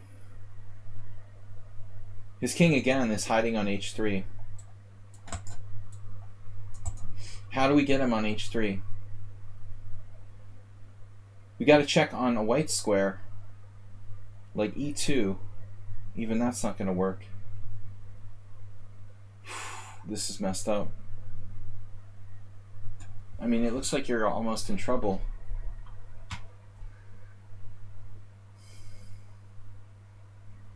Do you have something like h5 and queen d7 and h5? Queen e6 and h5? There's no way that black is lost here. Queen d7. But you're only holding a draw at best. That's not surprising to me. You're on the precipice of losing here. It's obvious. You know, it's almost impossible to checkmate him on h3. You got to get some kind of queen d7, h5 sort of thing set up. But the timing of it is tricky. Like, what are you going to do on queen d7, knight b6? Well, I guess here you have just simply queen c6 check. Alright, I didn't see that. Apparently e6 check is really, really complicated now. Really, really complicated. So you played this naturally, but the problem is it's like impossible to attack the king on h3. There's no way to get to f1. Even if you could, he would evacuate to h4. It's unbelievable that you're losing in this position, but it may be the case. You're lost. I mean, you're up a clear exchange, and there's nothing you can do. His pieces are well coordinated, and his king is safe. I tell this like to everybody lately. I made a lot of videos, and if you tag all those videos with the most important, like, you know, if you averaged out the most important factors in all the games, it's always king safety. Always. It's just more important than any other single thing.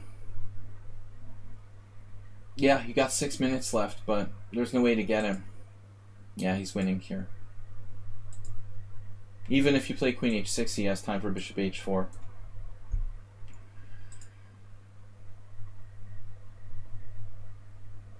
Any sort of tricks now? Nothing. Yeah.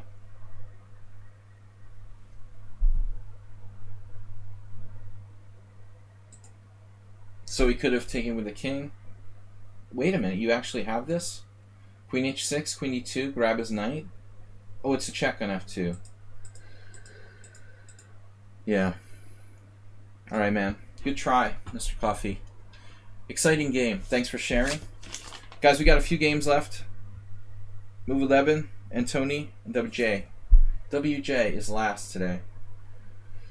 Hope he's not at work. Alright. We've got Move 11, which we started. Mr. Coffee, thanks.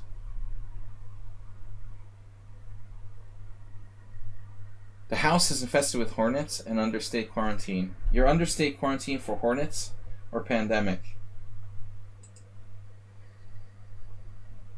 He's under quarantine for... He's under hornet quarantine. There's always something interesting going on with UWJ Loof.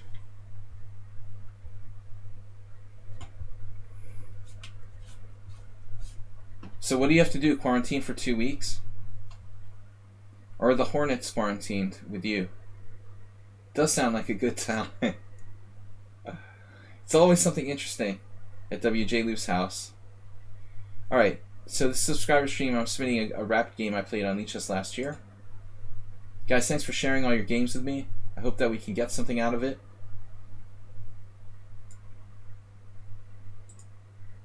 So Move 11's black, an old game. This is risky. Move that we've tried ourselves. And until relatively recently, I hadn't seen this, but Turkey Farm played h4 against me. Then subsequently, it was played against someone else. 15,000 hornets. That's a lot. So you can't get an exterminator? Because you're quarantined?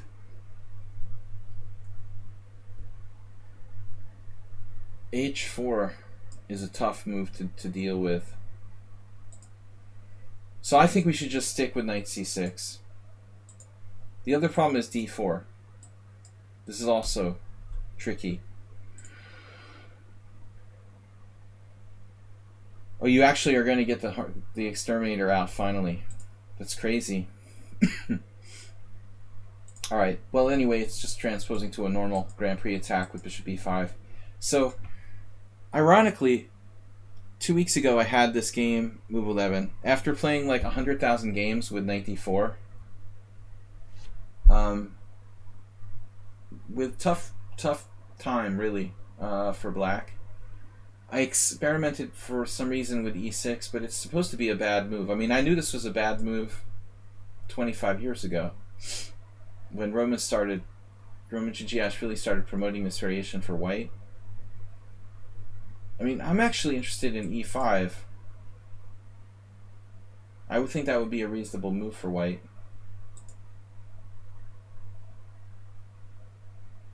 So I guess bishop takes c6 is main line. I mean, yeah, it's just good for white. You really don't want to do this. Oh, I know, I'm lying to you. I'm sorry. I didn't do this. I'm not that crazy. I would do this. I did this, and then I know what I did. I did e6 here in this position. Or maybe it was after a4. Now I'm having trouble remembering. I can't remember. Was it a4 I played? e6? Yeah, it must have been this. a4, e6, e5. I didn't trust this. It actually may not be that bad. Yeah, Move 11. This is just flat out bad. Capo says the Sicilian is full of holes. Well, he did play the g6 Sicilian. Turkey Chess, welcome.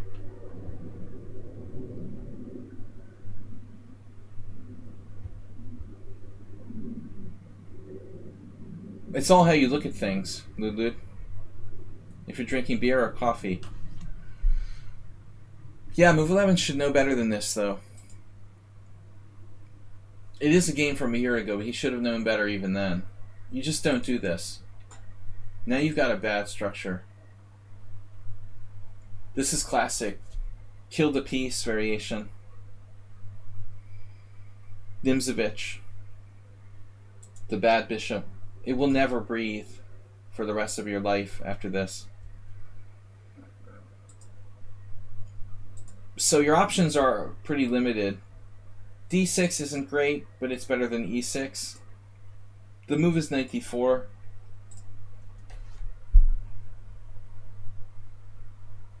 And the only other move I would consider here might be like knight h6.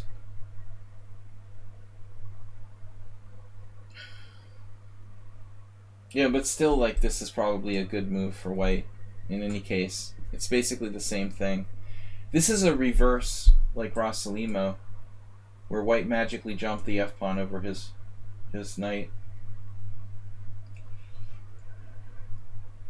The plan would be something like d6, f6, knight f7, playing like a rat defense. There are real Rossalimo games that go something like this. It may not be that bad for black. Like basically, if you get d6 and you don't play e6, and you manage to play with something like d6, f6, knight f7, and you avoid actually playing e6 forever, there is always a chance your bishop doesn't become part of the furniture. That's the big problem, that your bishop becomes bútor, which is furniture in Hungarian. Okay, so e6 is a blunder, takes. It doesn't matter. This is probably better, though. John Fedorovich, who sent me his account, it's not funny, but his Facebook account was hacked the other day. I got this weird message from him. I was like, that's not right. But he's calling this the pawn wall. When you do like b6, bc6, d6, e6, f6, something like this, and then eventually play e5, you can get the bishop out one day later in the future, hopefully. It's much better than taking this way. I remember once I lost to Miles really bad in a Rossalimo. I did something like this, and he just played e5. Similar position, but you get the point of it, you know. This bishop will never get in the game.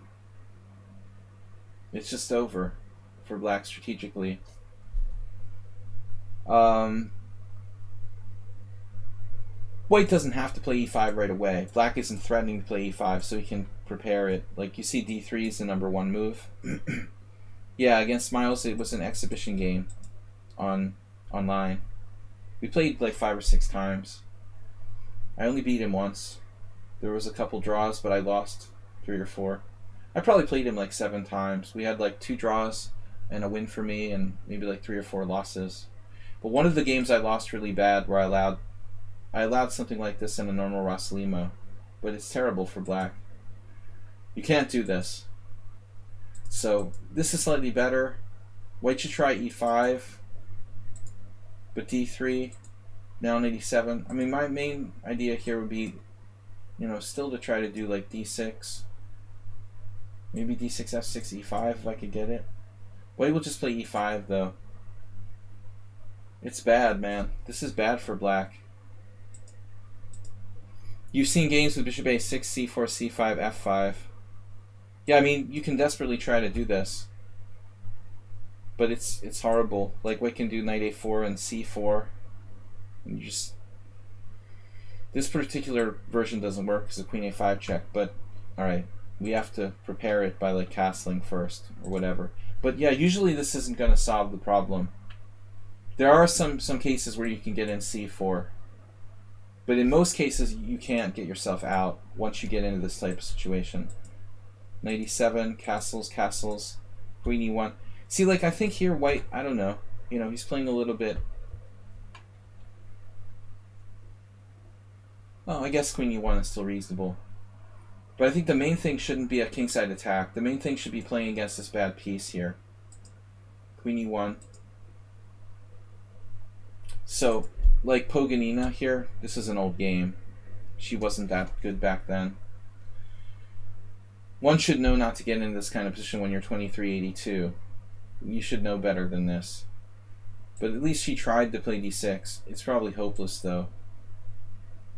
you know, e5, and you're shut down forever for the rest of your life.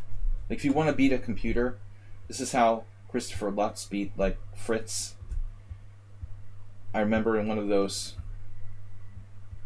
German tournaments where they had computers in the early 2000s, he just shut it down with his bishop on c8, and it's down a piece basically, but it didn't know till it resigned and like move 80 that it was losing. Of course, modern computers understand this better.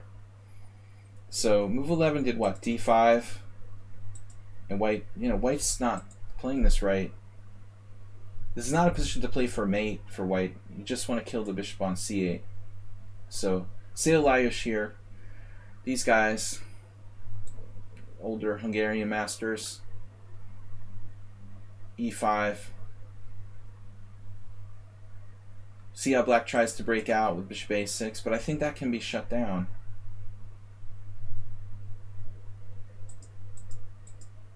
So d5 here, a5, trying to get the bishop behind the pawn or something, but I mean still white should have knight a4. Yeah, I don't know about a4. I don't like queen h4. You know, I think white's going off the rails already with queen a4, queen h4. Knight a4. Focusing on the pawn structure and the bad bishop on c8, not playing for some illusory attack on the king side. b3. I play these type of setups too. I mean, like rook b1 is another very reasonable move for white here. I've won plenty of games like this, but I'm usually playing it with black, like a reverse Grand Prix attack. You're just playing b3, rook b1, b3, knight a4, c4, you know, resigns or something like that. Black structure, the c5 pawn gets fixed and it just dies. Or the bishop can't get out. Let's see, queen h4, a5, I don't know. a4 is kind of a bad move. And then bishop a6, you have chances to play c4.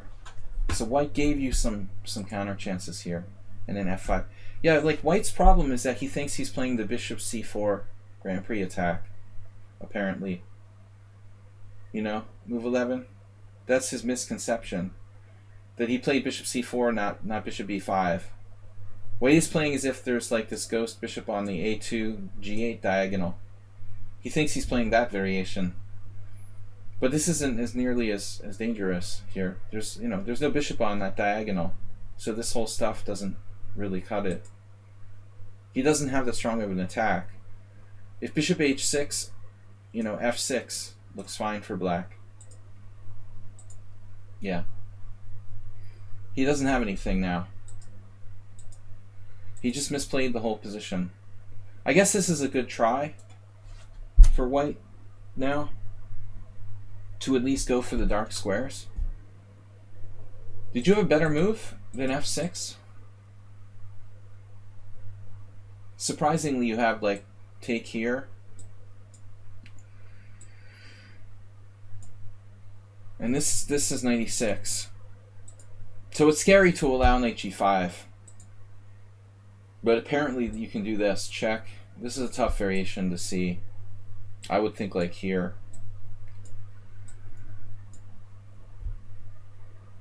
So that's cutting it a little closer.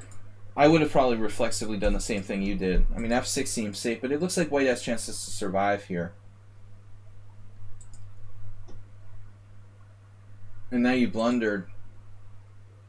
I don't mean to leave the engine on. I don't want to rely on that all the time. So like h6 or something, just shoring up the dark squares. Maybe rook a7.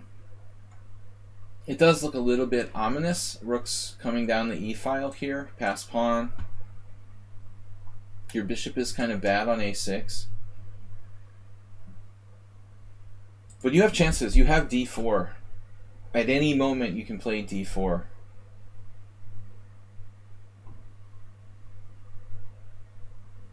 So you're going to play d4 and then stick a knight on d5 with this crushing knight e3. White has to be really careful. This was a blunder, and then he misses knight g5.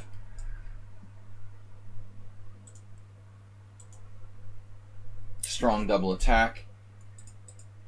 Knight e5. It doesn't do anything. So now black's just clearly better again. I feel like I saw this game. But yeah. White needs a tactic desperately here. He has one. Knight c4, bishop c4, rook e7, rook f7. That's kind of funny. So if he tries to capture here with check, you just conveniently have rook f7, saving your proverbial hide. That's fortunate. Very fortunate. Well, I mean, you could play bishop f7, but I'd rather trade pieces. So here, here, and then you're clearly better now. Clear pawn up. King is relatively safe. Trading pieces is crushing. So what's this? d3. Whoa. That pawn I don't want to give up lightly. But move 11 was very concerned about knight f4, and there may not be anything he can do about it. King h8, knight f4. You can probably bug out. Maybe like knight g8. It does start to look kind of ominous, though. You're on the precipice of collapsing. Some nasty variations here. Yeah, I could see getting panicked here. That was a great move, queen g3. What are you going to do? So if g5, still knight f4.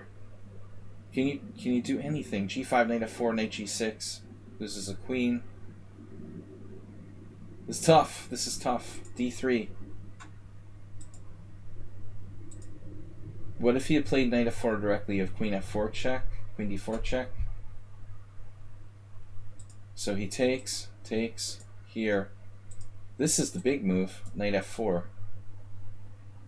That looks terrifying for black. Queen d6, knight c8, queen c5. Schieberspieler Jr. trading queens. Yeah, this guy was kind of scary. Who seemed only 2,000, maybe not that strong. But you managed to make it to an equal position. It's a miracle.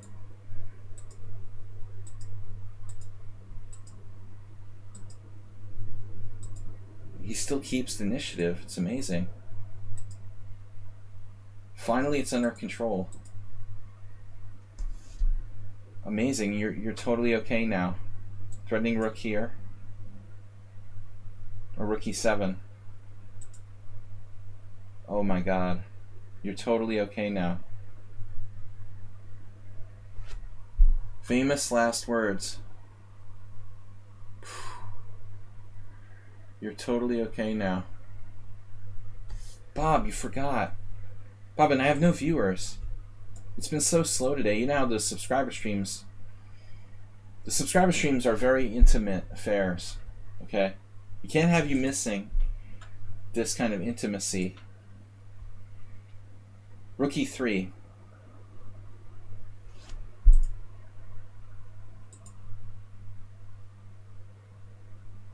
Rook d8.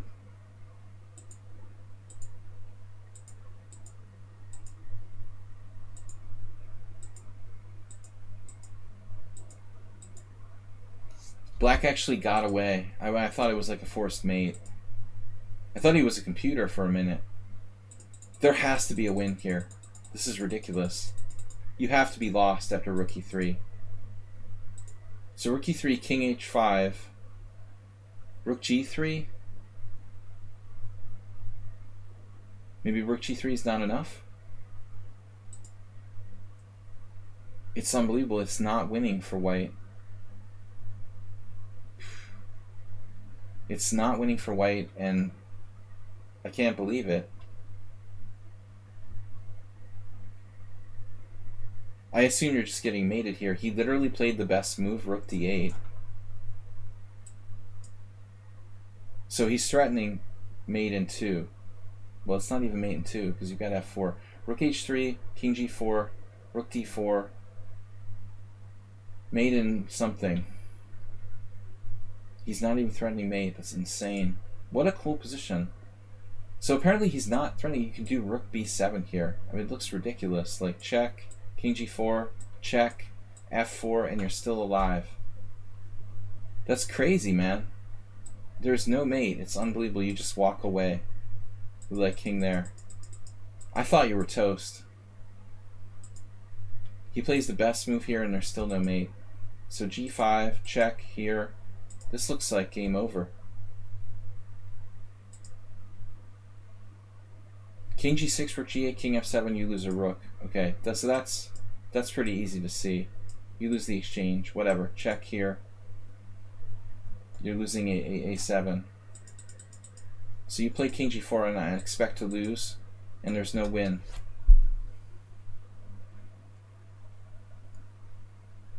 So obviously he has a draw if he wants one. Check, king h5. King h5 repeats position.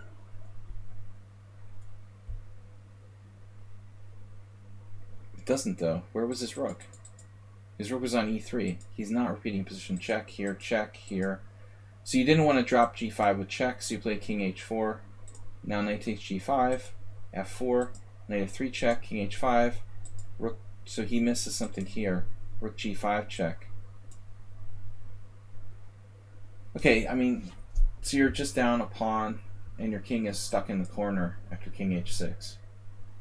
Even if he's not mating you, you're just like clearly down a really serious pawn with 4 isolated pawns. So at this point, it's pretty clear. He plays this, lets your king out though. So that was a major blunder. Letting your king out when he didn't have to in this position with rook g5 check keeps you in the corner. Clearly better. So that's his only real blunder. He played pretty well otherwise. But that king getting out, I mean, anything could happen. Maybe your king will even like win the game or something. So active here. Just when I wanted him to get active, he played move 11. What are you doing? I wanted you to play actively with your king. You had enough? Active king? This actually looks really good.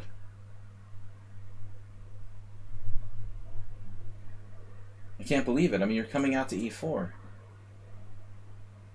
I know it looks scary. You probably had enough exercise with your king, but I mean, this actually looks a lot better.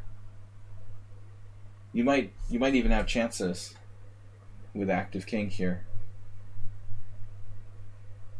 to work out some kind of attack against him. But this is passive.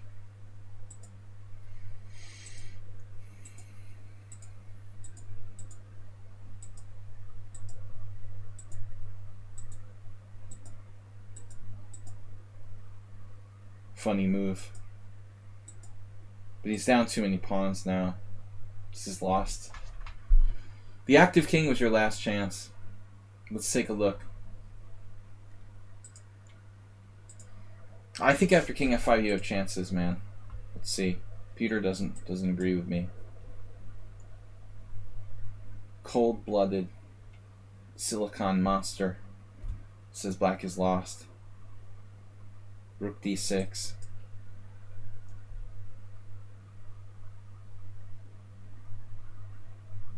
That's no fun. It's no fun. Never mind. Alright, guys.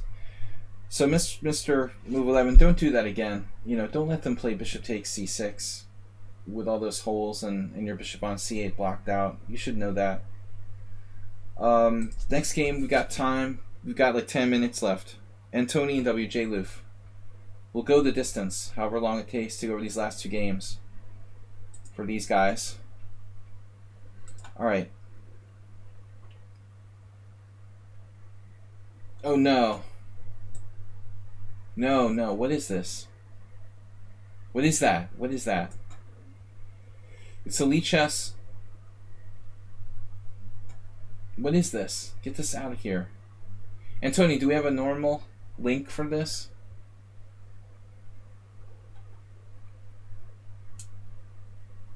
White title IM 2402.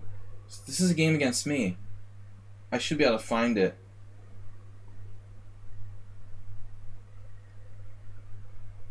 This was played on the 26th of... On the 26th. Casual rapid game. d4, d5, bishop f4. I forgot I played the London system against Antoni. I guess it was a training game. The link is there on the second line. It is? Is that the link? That's the annotator. Oh, it's on the link. Oh, you're smart, Bob. Man, Bob is like sharp as a... He's sharp as a tack. Unbelievable. You can't get anything past him. What would I do if... Thank you, Bob. Seriously. What would I do without him?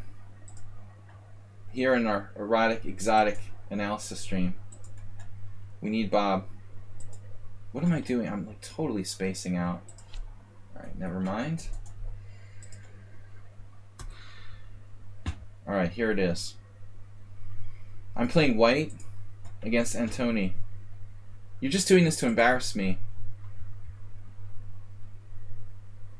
You're just doing this to embarrass me because you know I played the London system. You're gonna make me show that I played the London system on the stream. Next you're gonna be making me vote for Donald Trump. The other thing I hate with a passion. Alright. It was for Tony's own good, you know, that I played the London system.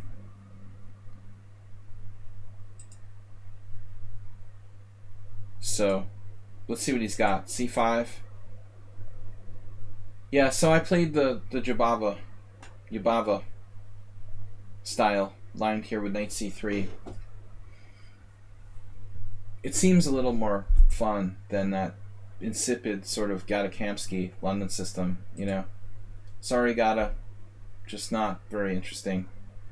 Knight c3, and then, you know, hoping for like a blunder, of course. Knight c6 is the worst move. Funny that Yababa lost in this, though. What is that? Some kind of game from Chess.com? How did Yababa lose this with white? Isn't it nearly like winning for white? Knight b5?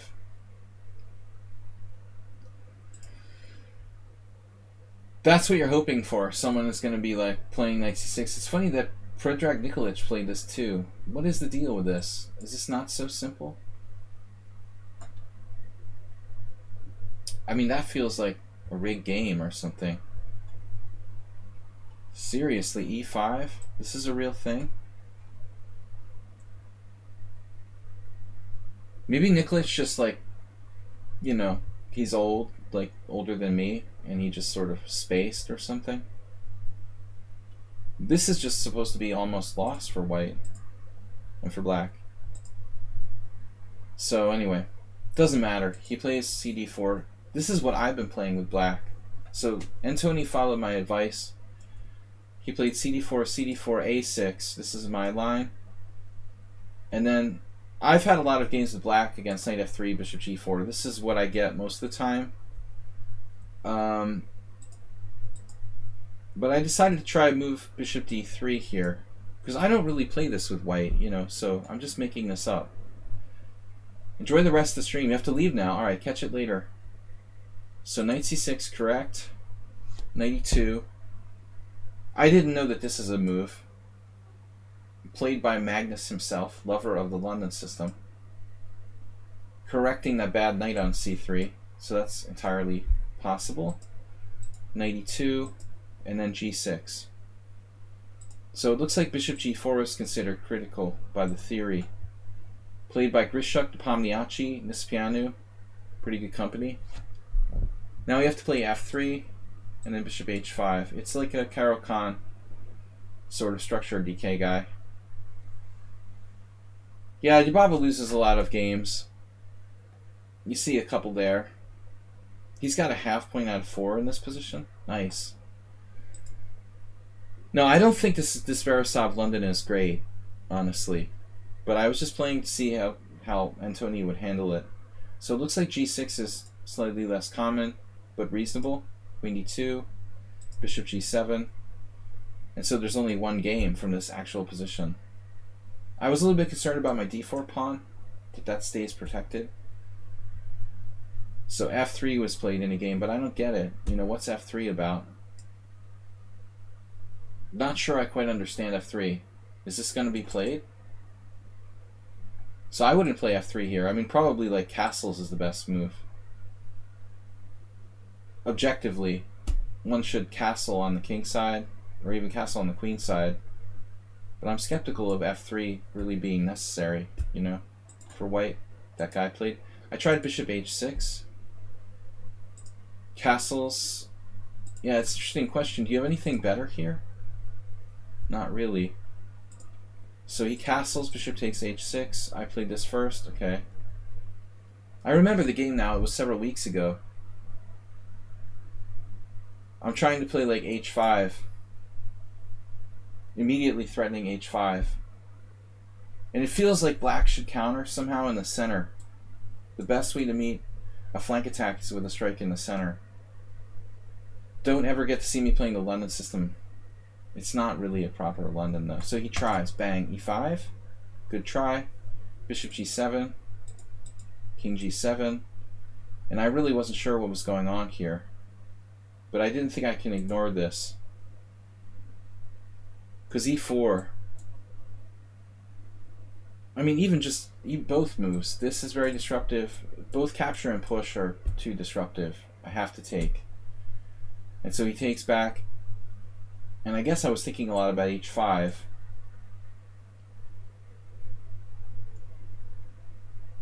I mean, it looks like I could probably try h5 first here. In retrospect. But Stockfish prefers my move. Castles queenside. This was 12 plus 5 rapid. Wasn't there bishop h6, knight takes h5, and store closed?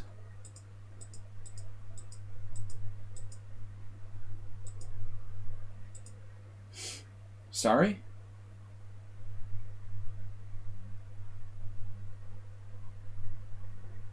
I don't know what DK guy is suggesting. Knight g4.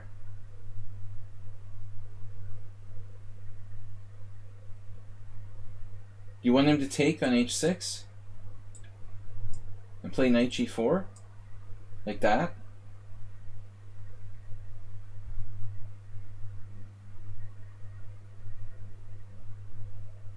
Well, it doesn't look that clear. I'm not sure where I should go. Either f4 or g5. And h5.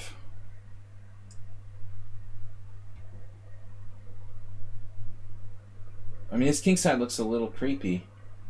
I don't think it's that simple. Yeah, I mean, Stockfish thinks I'm still significantly better. Obviously, he has e5. He can try that. But his kingside's still kind of weakened. It's not that simple. Yeah. No, I mean, maybe I played like a perfect game. I don't know. h4, take here. I thought what he did was okay. But it's kind of difficult to choose.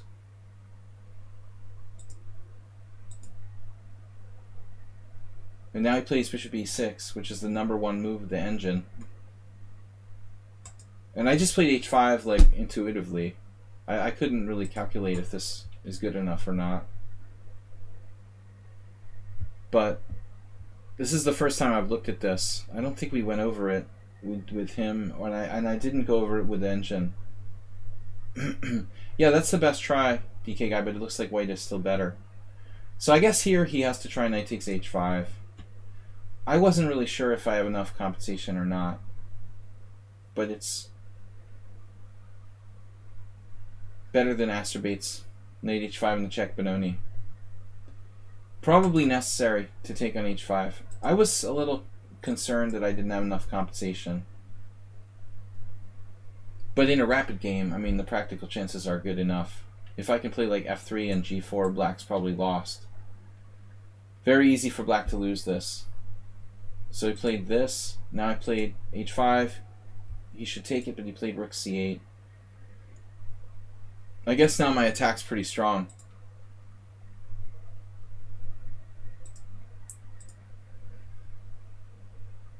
Yeah, Astrobate. I just wanted to mention that because he did lose that knight h5 game where he played that move when he had a strong attack on the queen side.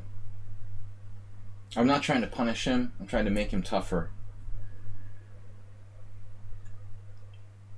hg5. It's for your own good, Astrobate. Check here. And I was sad about this move. Obviously. It's a shame to lose my h6. So obviously, critical question here. Can black take with the h-pawn?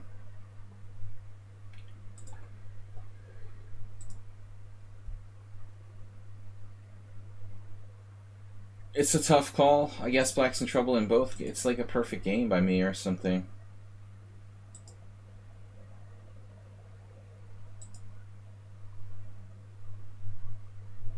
I mean, my guess would be bishop d7 in this position.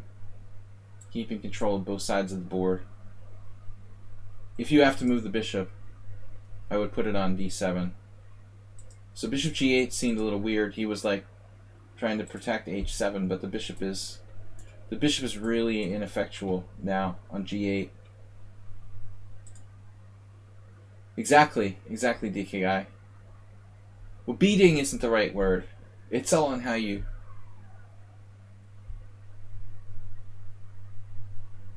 We don't have to resort to beating, just constructive criticism. f3, queen c7, queen e2, here, and then, I mean, obviously, like, there's ideas of knight f5 check, but I didn't have it. So I went here, queen e5, and my time was low. I had 1:34, he has 27 seconds.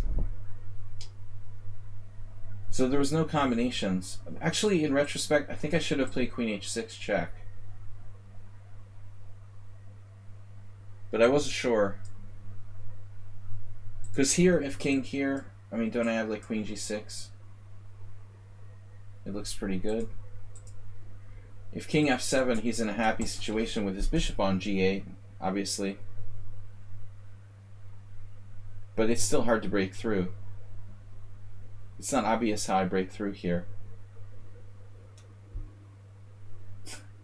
Nice bishop on g8, but so much for the direct attack concept. I'm not really sure. King b1, g4, king b1. Black's losing, it just takes a while. Yeah, g4, g5.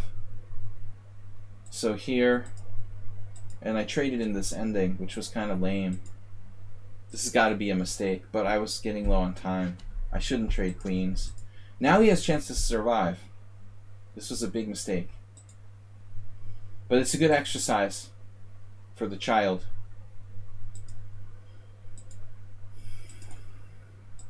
Nice bishop, surrounded by pawns who love him very, very much. Rook e7, a5, we got the fix on the queen side. Marco Bengyat, thank you for subscribing at tier 1. Yeah, this is pretty much a disaster. And then I wheedled my way into there. All pieces max. I trade off the knight if I can. And now it's just bad bishop versus good knight. Pawn takes is definitely worth considering here. I'm not sure what the best move is. But this looks very hard for black to hold. And eventually d5 goes. There was a little trick. d5 goes. And still black has chances to draw. It's funny, like, it almost makes you wonder if you should even take that pawn. But it's time game. He still has chances for a draw. Bishop versus knight. Active king. You know, I don't think this is necessarily winning for white. It would take like almost a human perfect technique to win by force. Capablanca would hold a draw. Time was a factor.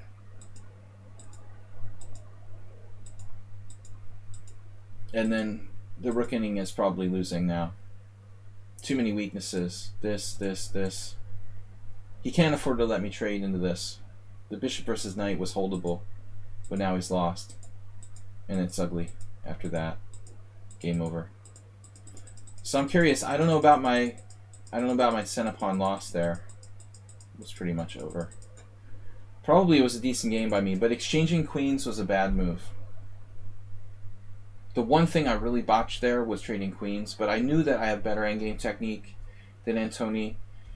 And even if I'm objectively winning more with the queens on the board, you know, when I'm playing a low-rated player, I've got to rely on my endgame technique, especially in time pressure. You don't want to keep the queens on the board if there's a chance there's going to be an accident, which there is, you know. So I definitely didn't want to trade queens. But not a perfect game. I have a blunder, a mistake, inaccuracy. Not a steady Capablanca-like win for white there. Lots of spikes I didn't take advantage of. 3 blunders, 4 blunders, 1 mistake, and 1 inaccuracy. The only thing that was consistent in this game was that I was always better, it looks like. Except for the first 4 moves. I can't look anymore. Alright, I'm going to stop. We're going to go on to the last game. It was WJ Loof. Game for Thursday. He's still here probably. Quarantined with his Hornets. Team Hornet. Felt inspired after watching last week's stream. Played it shortly after. Alright, Mr. Hornet. Killer of Hornets. Banisher of Hornets. Valerchik versus WJ Loof. WJ Loof is black. Meant to flip, but I didn't get it in. Alright, guys. It's been a long day. Where is everybody going? Down to our last game. St. Louis chess is on. Magnus Carlsen, number 7. They'll just continuously have these tournaments. D4, D5, Knight F3, Knight C6. Okay, WJ Loof. I just caution you that the Chigorin is not the soundest of defenses. We want to play principally. You want to play Knight F6, C5, E6, something like that. Maybe C6, the Slav defense. Knight C6 is risky. It's fun, but fundamentally, you're blocking your C-pawn from being able to influence the center. So this move is to be played with a grain of salt. You know, I really don't like Chigorin. Computer is correct. It is dubious. Slightly dubious. Bishop F4. I like G3 a lot. That's my thing now. But Bishop F4 is a good move. The main line is C4, of course. It's a form of Queen's Gambit. Let's not talk about that last game. Alright, Bishop F4. I thought it was a good game, and I had like 60 cent pawn loss. Are you kidding me? Bishop F5. So this is interesting. I remember Josh Friedel played Bishop G4. The one time I've ever played this with white. We had a draw in a fighting game. Josh was pretty young. It was like 20, maybe 2350. But Bishop G4, bit more active. I think Josh and I had like E3 F6.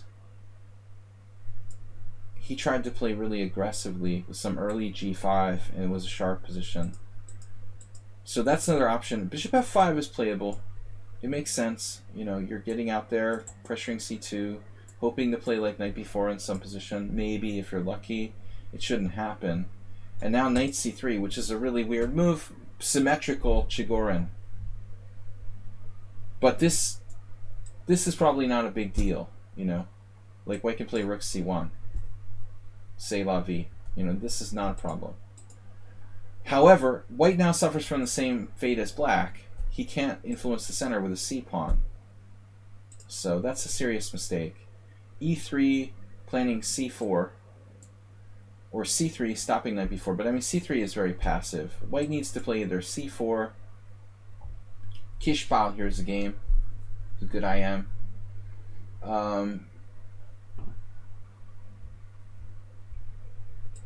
What else? E3, very safe. If knight b4, knight a3. It's a sad but true story.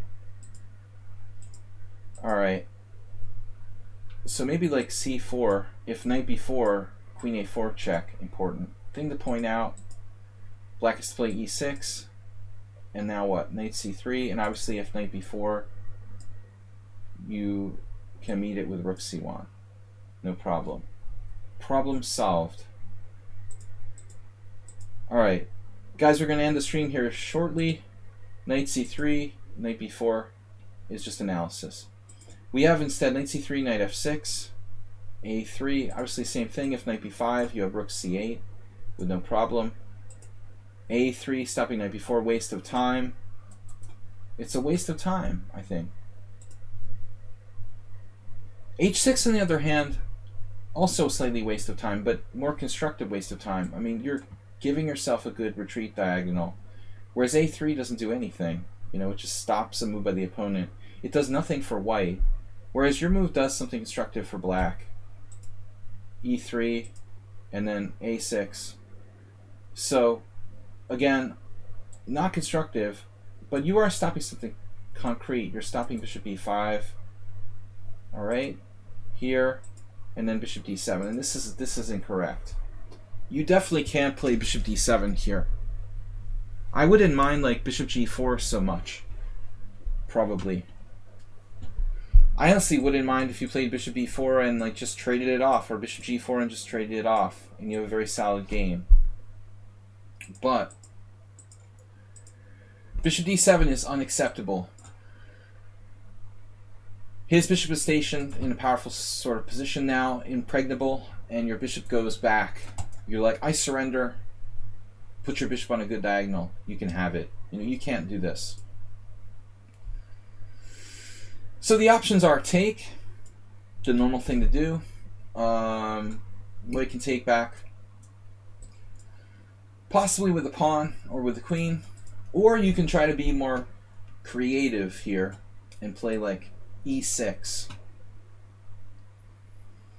because these pawns are not that easy to exploit, and you get a really good kind of lock on the e4 square. I think this isn't that bad for you. Pawn structure difficult for white to take advantage of in this position. That's an alternative. Queen d7 I would consider, but I'm not very happy about this necessarily. So other moves, well, Schlechter played stuff like this with white. This reminds me of some game from the 1800s, actually, Uber Driver. It looks like one of those Schlechter games. They did stuff like the symmetrical Verisov, you know? You mean e6 and f5? Yeah. I mean e6, Alyakin too. In some Slav positions. e6 is okay, probably. I'm sure the engine will recommend bishop takes d3. Yeah, all the moves I mentioned are playable. Those are your three serious options. A funny option here would be like bishop h7, pretending it was the slow Joko on the king side. This is not that stupid. It's actually not that stupid. You would forfeit your right to castle, but like bishop h7. Actually, you don't even have to forfeit your right to castle. You can take back with a knight. I mean, I don't know if that's ever done.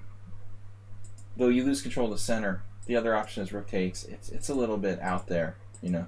Really a bit too much. So bishop d7 is bad, though. It's like, let's put it this way. Bishop h7 is a much better move than bishop d7 in this position. Definitely. Actually, even g6 is reasonable while we're at it. This is a common idea in the Fianchetto variation of the Caro-Kann. g6 is not so bad. I'm tired. I gotta go to sleep. So this is bad. Castles, e6. Now your bishop's blocked in. White is better. He can break with e4. Instead, he opts to play knight e2. Maybe trying to play c4, not as good. And then g5.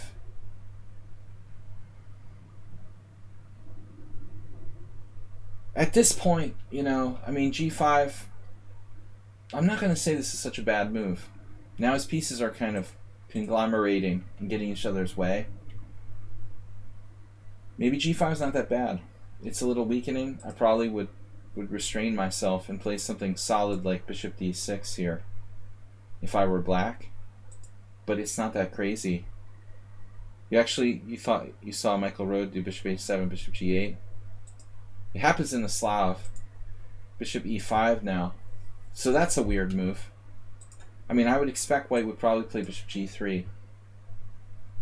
I mean, Josh Friedel did g5 against me. It was a different position, though. That's not unheard of in the Chigorin. Probably. Here. I'm happy to trade pieces, man. Give me that. Give me that. And now you have a dark square bishop. It's just dying to get into the battle and have an effect. Yeah, I think he's doing the right thing. Knight takes e5 is correct. I don't really like this. He would misplace your knight. However, maybe it's worth considering. What do we do here? It's a long road back into the game for that knight, you know. Michael Caine. I wonder if Michael Caine plays chess. It's a good question. Is Michael Caine still even alive? He is, right? Or did he die? Now I don't know anything. I'm tired, guys. Knight e4? Don't do that. Knight e4 is not such a bad move either. But we're very concerned here. We're very concerned. I'm concerned about your development, and you're about to get imploded by f4, or exploded. These moves like f4 and c4, white is better mobilized, so he's going to open the game now to his advantage. How about this? I'm on board with bishop b5. I hate that bishop on d7. Definitely. Something like that. Black's still worse, though. Too far behind in development. So this move leaves you behind in development, and he definitely doesn't need to take that. This bishop is stronger than the knight. Like f3 and white is clearly better. He is going to have issues. He might have to take your bad bishop. But if, for example, f3, knight d6, bishop g7, knight takes d7, I'm sorry, knight d6, I don't know, c4, bishop g7, knight d7, queen d7. I mean, white is better here. White is better developed. But it's a game. Still a game. This is a serious concession, though. I guess the e4 pawn may be weak. Maybe white's a genius. Maybe he's a genius. Keeping it simple. Just go for e4. Yeah. Yep. It's like the Muppets. Those aliens on the Muppets. Yeah. Yep. It's not good. Knight e4 is... it's bad. You can't do it. I mean, you got to get rid of this knight on here. So play bishop e5, trade those off, and then you can excitingly play like knight d7 to eliminate the other space invader on e5. Yeah, I mean, he might play f5, make some sort of blunder, but I think he knows better than that. But we got a problem now. I mean, the pawn, forget about it. Forget about it. We can't play f5. Unless you want to go on an adventure with king d6. So this is a distractionary measure, or key 1. And I looked at this. You have queen d5. And in response to queen h5, black can play rook h7. You're still hanging on in this position. And c4 you can meet with bishop takes c4. So technically you could play queen d5 for a moment, but it's very artificial. White can play like b3. I don't think you're going to be able to hang on to that pawn on e4. So it's better just to write it off. Forget about it. It's gone. Bishop g7, good. Here, c4, and you took. A little tactical misstep by white. So you should just take here. After that, you're clearly worse. Maybe you have some sort of trick. Queen d5? No. Yeah, I mean, you're just clearly worse. But it's not over. Even castles might be playable. With 2 bishops, you can play bishop e8, kick him out with f6, and play chess. You're down a pawn. Here, nice calculation. You get your pawn back. Probably have to take. Debatable capture by white. Structurally, this is better.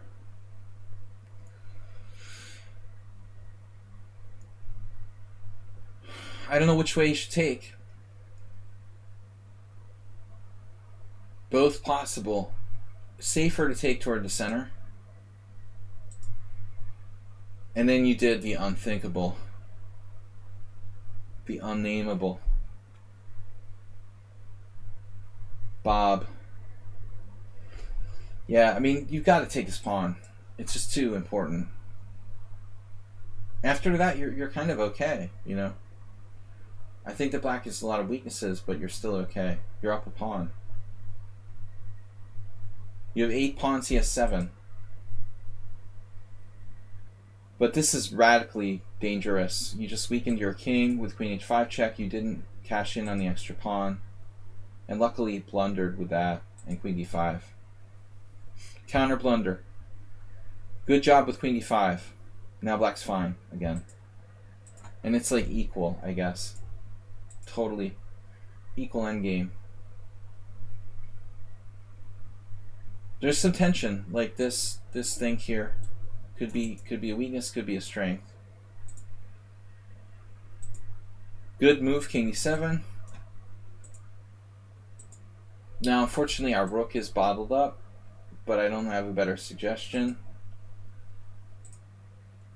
And now his a8 pawn. Hello, Mr. A pawn. And now things could be getting interesting. I would consider b5. I guess there's no reason to rush, though. You're actually better now. White's tied down to a3. Your king is better than white's king. You have some theoretical chance to play for f4 break, which would create a protected pass pawn on e4. And HTFP points out rook a4, threatening rook takes b4. Okay, I mean, white can defend that. Black has the upper hand now. I'm not sure it's enough to win, and I don't really know what king c7 does. So objectively, it's still probably a draw, but black stands better. King c7 is weird. Weird but creative. I mean, I don't know. It's possible you could... But I'm just not really sure what you're going to do. You're going to put your king on a4, and you still can't take on a3. It's probably too far-fetched. You know, you should stay in the center with your king. Try to make progress in some other way. This looks a little too weird to me. I just don't know. This looks too far out. And then closing it up. Maybe you don't want to close it up. How about b6 in this point? I don't think you should close it up. b6. My fear is that, though, like, there's no way for black to make progress. It was a creative attempt with the king, you know, to get on those weak squares. I don't want to condemn black for trying this. It was a nice idea. Yeah, something like rook f8. You shouldn't close it up. I don't think white's really threatening anything. After it looks like it, but not really. If he tries to come over here, he's gonna like lose his whole queen side, and then you'll probably be faster. So you have nothing to lose by keeping the tension. Like DK guy says, something like rook f8. It's a second front. You know, maybe you want to play b6 though, to keep him off of that check on c5. That's the safest thing to do. Let's start with b6, and then do what DK guy says with like rook f8, and try to play for f4 and create a protected pass pawn at e4. There's definitely chances for white to lose this. But that's like probably bad. There goes the king side. Now it just has to defend on one side. So b6.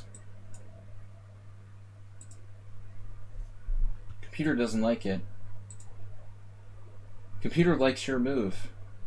I should say HTFP's move. Wow. So this is a key move. That's actually stronger. Rook c5 is not good enough. Nice job, HTFP. Good suggestion. Rook a4. Great move by black. Rook a4. Check is a blunder. So he has to play rook b3. And then you have king c4 and you're winning. Oh my goodness. So it's a brilliant king maneuver. The king maneuver actually is decisive. You're going to win a pawn. So, I mean, how could White have prevented this ultimately? I still don't think you need to play g4. You know, you could do what you did right away, right? You could have just done it immediately. There's no need for g4. So HTFP was correct. Great job in the endgame of all things. And now White can't defend against the threat of the double threats of takes and takes. So I guess White should try something like b5. But he didn't do it. Yeah, b5 at least liquidating. b5, rook a3, rook a3, rook a3, pawn takes, pawn takes. It's not over. This may be a force field.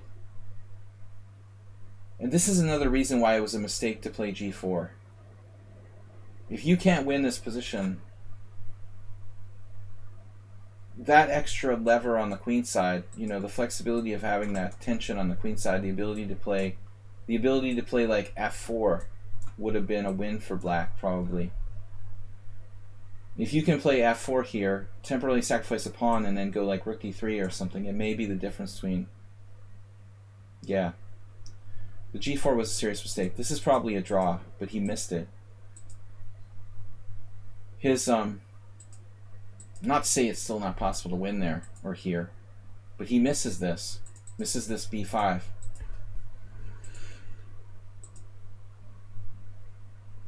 Still not game over, but he's threatening, I mean, you're threatening rook 7, so that has to be defended against. He takes, and this is worse. So, like here, a4, rook a5. I think that black is winning, probably, in this position. Rook b4, move the king, play b6, play c5 eventually. It's a process, but this is losing quicker. Now this pawn is just going to fall. He's just going to lose the b pawn, and then it's basically like two connected pass pawns for black on the queen side, essentially. This is essentially too much for black. Now that base of the pawn chain must be defended. That obviously loses. King e2. King e2 only move, but eventually you're going to make progress with king up, b6, c5, etc. So, it's indefensible. And this obviously, the game... Sorry, I'll show the end of this. White traded rooks. You can't trade rooks when you're down. You know, trading the king pawn games when you're down material. b6, c5, and then it's over. The best move here, I'm sorry. Click master. I'm the click master. c5 here, but look, think about this position logically. King a5? No, king a4. You want to make as much of an incursion as you can in this position. King a4, forcing him back. King a5, not as good. Wait, that's king b3. And this doesn't help you. You're not making progress. King a5. And c4 check, no. You could just make him... Well, I mean, after king a5, he can play king a3, but then d4. And you're winning. You're going to make progress here. But c4 is not exactly the most accurate way to play this. It's good enough. And you play d4. D4 there, also winning. King C3 now, totally winning, and resigns. So that was a great endgame, though, overall, WJ Loof. Great endgame, and he got 31 cent upon loss, which is a very good result. Opening wasn't good. There were some wild moments, but a very good endgame by Black. Thanks, guys, for sharing. Marco just submitted a game for next week, so we'll start taking submissions for next week's Thursday stream from today. Thank you guys for watching. It's been a late night for me. I got to go to bed. Had a hard day teaching chess. So I will see you guys tomorrow bright and early. Thanks, everybody, for watching. We do our best. Don't forget the herd mentality. Okay?